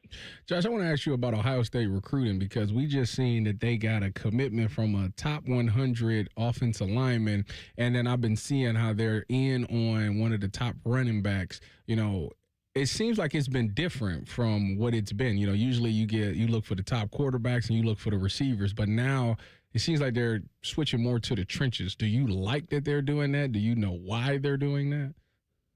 I like that they're doing it. I mean, I'm of the belief that you have to be able to run the ball with consistency in order to win games, and in particular to win the big games. So the idea of getting good offensive linemen in, which, again, like if you had one complaint from the end of last year, it was how the offensive line seemed to fall apart there. So having guys in the pipeline there, I think, is important. Having a stable of running backs to go along with the quarterback recruiting, which is always going to be high, the wide receiver room, which is always going to be good, I think is a big positive. But I also do not care. And the reason why is I can't follow recruiting anymore. It is, and I get it, like some guys make it to the finish line, but anymore, guys are committing and they're taking every visit and they're waiting to see what the final NIL package is going to be. So I will wait and see on all of the momentum here to see if it materializes. But I just can't get too far into the recruiting business anymore because it's so different than when you and I were coming through the process, Tyvis. Yeah, we've talked about this, how now with the way, especially how the transfer portal went this year for even a team like Ohio State, where you had how many guys jump in the portal that were freshman and sophomore guy, right? Like I one of the two things has to be true. Either we just say all that stuff with transfer portal, I don't like it. I'm more excited about high school recruiting. That's fine, but that's short-sighted because I don't think it matters as much that you get the 5-star guy to sign in December of his senior year in high school. It matters if you get that guy to stay there through his junior year. And that's as much of the recruiting that goes on right now is when they get on campus, that's kind of when the recruiting journey takes its next step. It's definitely not finished by that point.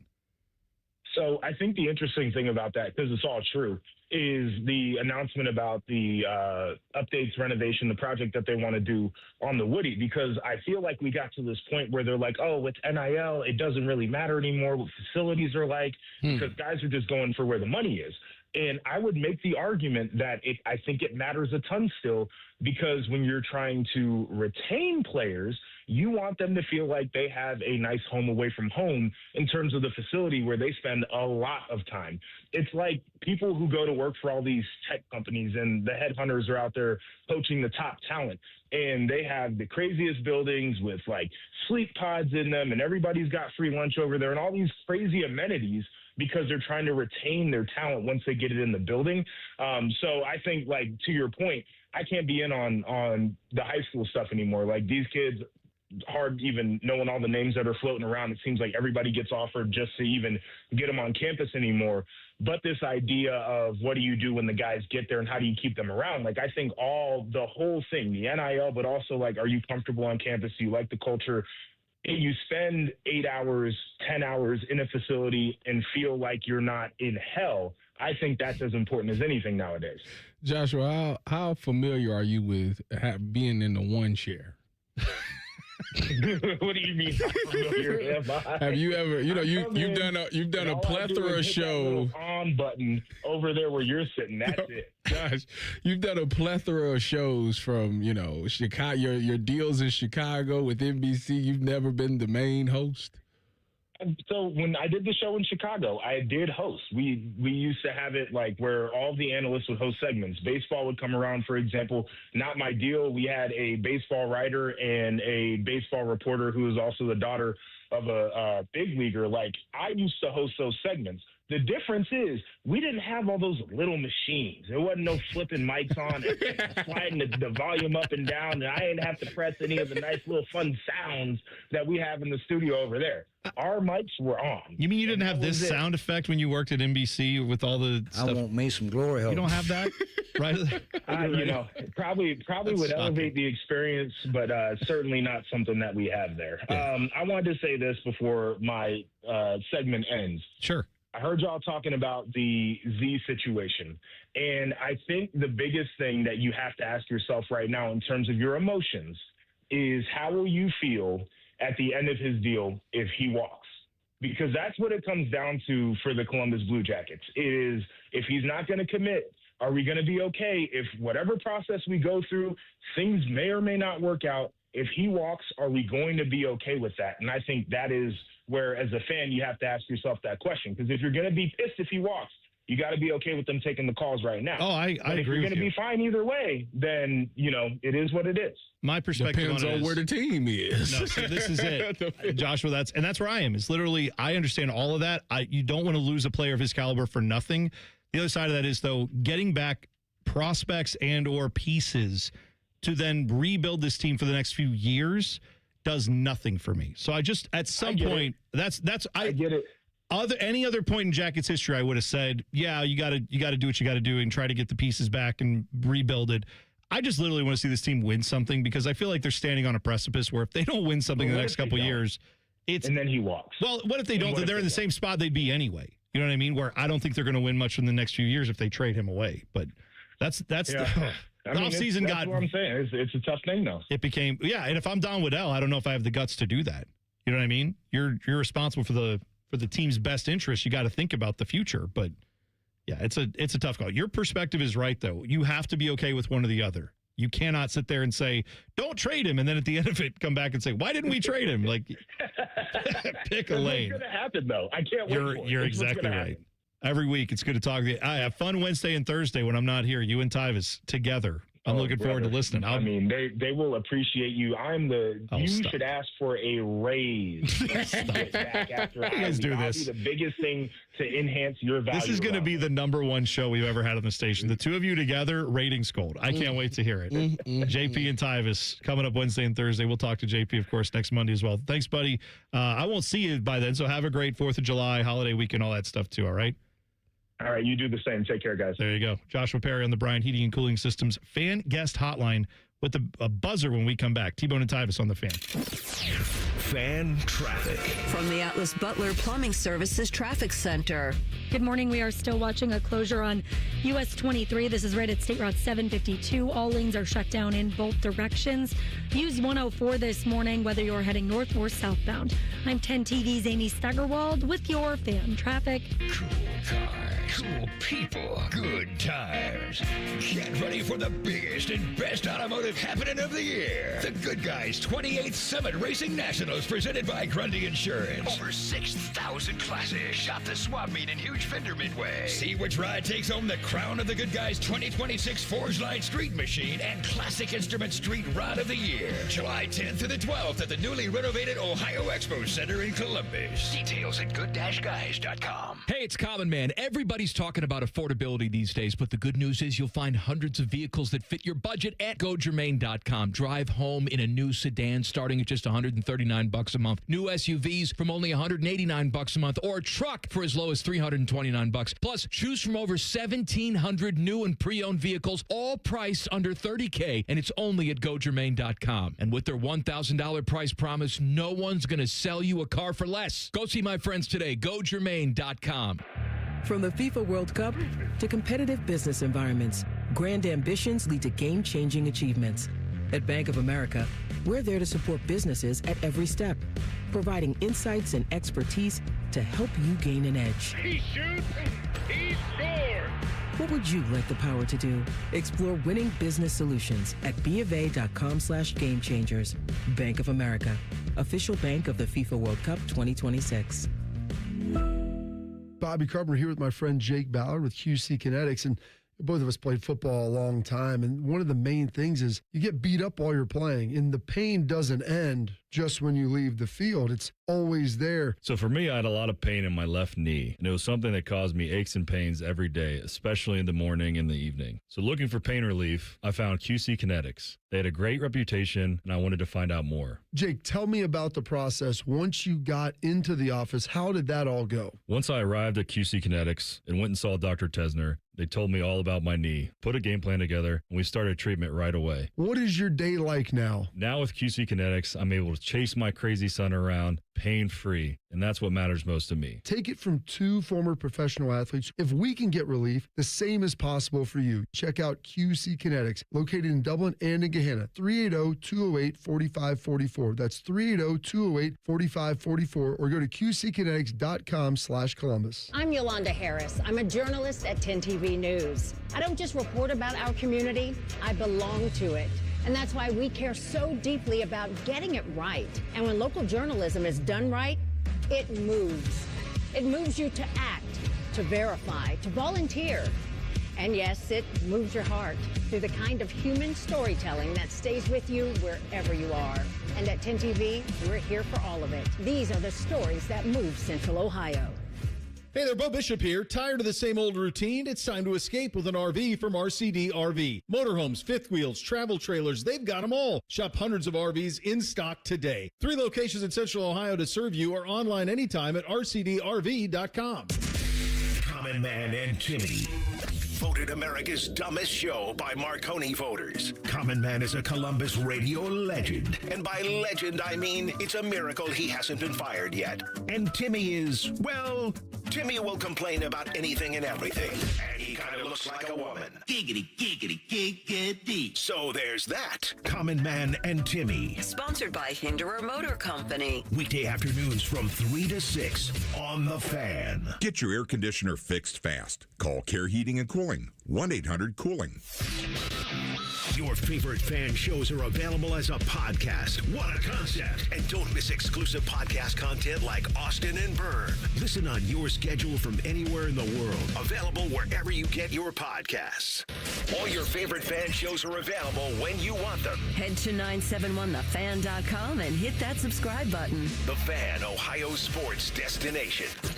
One of these men was prom king. The other is Tyvis. You're listening to T-Bone and Tyvis. Did you know that you can listen to us at home? No radio, no problem. Just tell your smart speaker to play 97.1 The Fan. It is that easy. Now joining us, the guy, the man, Ryan Baker, the touchdown maker. You're getting good at that. What you talking about? A little read. I mean, No. You're getting good. Just, You're ready for the one chair. Let's go. No. It's going to be a disaster. It's not going to be a disaster. It's not going to be a disaster. Why do you say that? I think about it 20 times a day, Baker. Actually, 20 this times a could day. be the time you get Wally pipped. Last time you weren't. This time you could. Hey, no, I mean, I could be getting Wally pipped if these two take off. That's all we need. It's I got to make sure that I'm looking at the clock. I can't be in the YouTube chat communicating with the fans throughout the show because I'm going to be so locked in on getting us in and out on time. The one thing that I would do is get us on time. Just the YouTube chat is great. But it is like great, and it's fun interacting those there. are my friends. It's real-time information. So these it's are my awesome. friends in here. But that's just a small percentage of our Josh is listeners. going to be so over here remember. just eating up the glory. Oh, Lounge Sports 37, whatever it is. Yeah, I read one of his one of his posts in there once, and he's like, "Yeah, that was me. I just said that." I'm like, "Oh, I didn't realize." So, Bone, we got to talk a little bit here. Yeah. Oh man. So. Trade them all. So I understand on our teams, we never want to lose talented players. Oh, man. Right. But you're very against all of this Zach Werenski leaving right now. And yeah. No, he's against the return of just draft picks. But that's not going to be the return. Okay. Like, I can guarantee you that is not the return. They are not trading him unless it is pieces that are helping them this year. They will not do it. They will not do it for draft picks. I hope you're right. I hope you're right. No, So it's funny because I feel like I remember in 2019 you were very against them going all in and then losing all those guys. I was. Like, this is kind of like very similar here. 2019, what was the trade? What was it? Well, this was the Jackets went all in, but they brought in Matt. They brought in Matt Duchene and Ryan Dzingel, and they went for it. I did. And I was all for that. Because at that time, to set the scene for Tyvis, that was, if I'm not mistaken, that was Bob's contract was coming to an end. Yep. That was Panarin saying, I want a garage. His contract was up, I got to go somewhere I can get a garage, which was weird because, like, we have those here, but you went to New York where I don't know that garages are as big of a thing, but whatever. That's also not fair. I know we pick on him because of it. It's also not fair. He's a talented player, but, like, the whole thing was like those guys were going to leave. We kind of knew that, and they just basically said, let's get the last 6 months of this and make a run. And this was at a time where they were out of the playoff picture.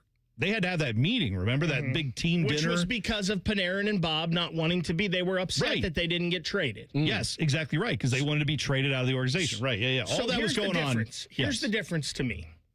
That team, that year, and I understand there was a bunch of turmoil because of that situation, and they all had to have a come-to-Jesus meeting. That team was good enough to win a Stanley Cup. It did not. But that team was good enough. Do you agree with that, They Jonathan? swept out the President's Cup. I have a tough time with that. I have a tough time with that. And they gave Boston, who went to the Stanley Cup and lost to St. Louis, everything they had. It's hard to win a Stanley Cup, but that team was good enough to do so. I'll give you that they probably had the talent to get to a conference final if things had broken there. That Boston series was incredibly tight. A lot of, like, one-goal games. I'm with you there, but, like, I do think some Jackets fans are like, they could have won the Stanley Cup that year, and it's like, they didn't come close. You're right. Like but hindsight is 2020 and all of that. Yeah. And that Boston team was damn good team. They were. And who knows how much effort that team put into the Tampa series. True enough. And, you know, there's all kinds of factors. All I'm saying is I was okay with it. I was not okay with the Jackets this year. I was a proponent of selling this year because this team this year was not good enough to win the Cup. What? And you could have got I agree with that. You could have got a ton for Coyle, for Marchment, for Jenner, and you could have got something for Goodbranson. Now, they chose not to. They chose to add, and they added Connor Garland, which when they added Connor Garland, it's like, all right, you got to add 2 more pieces here. Well, this is because you want to chase it. And this is I agree with you. I'm just saying, like the Werenski thing, they're not trading him for picks. No, I know they're that. Not in that mode. What about Marchenko? I don't know what to think about the Marchenko thing. If Marchenko's just doing this because Zach did it, and he's like, what's the point? Or if it's like a Panarin situation, did Zach he grew officially up dreaming do it? of playing we don't know. We haven't heard from him. Here's where I'm at. And I understand everything that you're saying. And every other year of this team's existence, I would probably be there too. I'm just at a point now where I'm sick of, all right, but if they get returned back, they're not getting anyone who's won a single name player trophy, like the Norris Trophy. You're not getting someone back like that, right? Like, you're not going to do a 1-for-1. And if they do, then I'm okay with that. Like I said earlier, if Connor McDavid is who they end up swinging a trade for, great. Then I'm back in. But like getting a bunch of guys who will play first line for a Blue Jackets team, but they're probably second liners on most other teams that are Stanley Cup competitive. Like, that's where I'm like, I feel like that's going to put us in the same spot we were this year, which is pretty good, close to playoffs. Maybe they can squeak in. I just want to see them go all in, like with a couple years left, and like, let's go see what they can do. So I've been a big proponent of calling Toronto right now. And again, Zach has a no trade, so I don't know. I've been a big proponent of calling Toronto right now and saying, I want Matthew Nyes and Morgan Riley. Because Morgan Riley can come on defense. He's a good offensive defenseman. He can bridge the gap to Jackson Smith. Denton Matejchuk, you hope, takes another step. Matthew Nyes is a budding power forward in this league. I'm saying, what's it take? What's the deal? Yeah. And then another name you're hearing a lot is Dallas and Thomas Harley. And Thomas Harley's a 24-year-old defenseman that's already played in the Olympics and is a very good player, too. So I understand. I know these guys. These are guys are good. Something really, really good in return. I just wonder if all these teams are going to say, why do we have to trade? You have to make the deal, not us. So I'm not giving you what you want because your guy doesn't want to be there. Because there's multiple teams that want him. They said there's like 8 teams that have reached out already. Oh, I know. I just think that all these other teams can look at the Jackets and say, we know this is like, you have to make a deal here to get players back because this is the only way you're going to get players. If we miss out on Zach Werenski, someone else will come here because people don't hate coming to our city. Like, they don't hate coming to our franchise like they do yours. Like, that's the bigger issue I have is whatever they get with the Jackets. Let's say we get a couple guys for a few years. The second their deals are up, I'm not convinced they're all going to stick around. And that's my bigger picture issue. But what can you do about that? You know what I mean? You're right. Like Artemi Panarin. Protest and like boycott the games, I guess. That's about it. Yeah. Artemi Panarin. Sell the team banners going up at the 5th line. Yeah, I don't know. Growing up in Russia, he dreamed of playing in New York. Stuff. I mean, I don't know what it's going to take, Tyvis. We got to do something. I know what Baker, everything you're saying is rational and logical, and that's probably what they are going to do. I'm very emotional, to your point. And I get it. We get attached to our players, and well, it's not even that. It's just, I hate giving away the good players in the deal. The only person I'm attached to is Ken Johnson. Don't trade him. Which that's ridiculous. All right, what's coming up today on the show? Plenty of that, I just lost all my mindset after what Tyvis just said. Right. Like, I don't even know what's going on. I mean, we'll recollect. 9 to noon. I'm sure Jackets we're going to have a lot of Jackets talk. We're going to have Porty, and then we're also going to have Greg Wyshynski on to get kind of a national perspective of this, so we don't have the Columbus blinders. We're also going to talk some OSU football with Dave Biddle. There you go. Perfect. That's all coming up 9 to noon. Right here on the Fan. Shove it down your throat. It's time for the buzzer. Sponsored by Logan AC and Heat Services. Don't go through another air conditioner breakdown. For fast, friendly service, call the experts at Logan Services now for a free estimate and next day air installation. So I see this news out that Mike Boynton, he is the guy who's been tabbed as the interim head coach after Dusty May left Michigan to go to the NBA. Mike Boynton's the assistant they promoted. He apparently has been interviewing with Michigan's administration over the last week and is hoping to have the interim tag removed and just be promoted to the full-time next head coach of Michigan basketball. To which I say, I hope they do it. Don't say because that. I'll tell you what, the last time it'll mess around and be the right move. And then how'd it go the last time they had a national championship winning coach leave for the pro league and they promoted an assistant? Was it B-Line? I'm not talking basketball. I'm talking about a football team. Oh, yeah. I'm just saying. He just go ahead and let that happen. 1-800-HORNY. Just let that happen. Couldn't happen to a Do nice not look school. that up on your work computer. Bishop and Friends coming up next. We'll see you tomorrow. It's T-Bone and Tyvis on the Fan. Fan traffic. From the Atlas Butler Plumbing Services Traffic Center. Good morning. We are still watching a crash down to our south off of US 23, right at State Route 752. We've got all lanes in both directions of 23 still closed. Use 104 this morning on the south side. I'm 10 TV's Amy Stugger.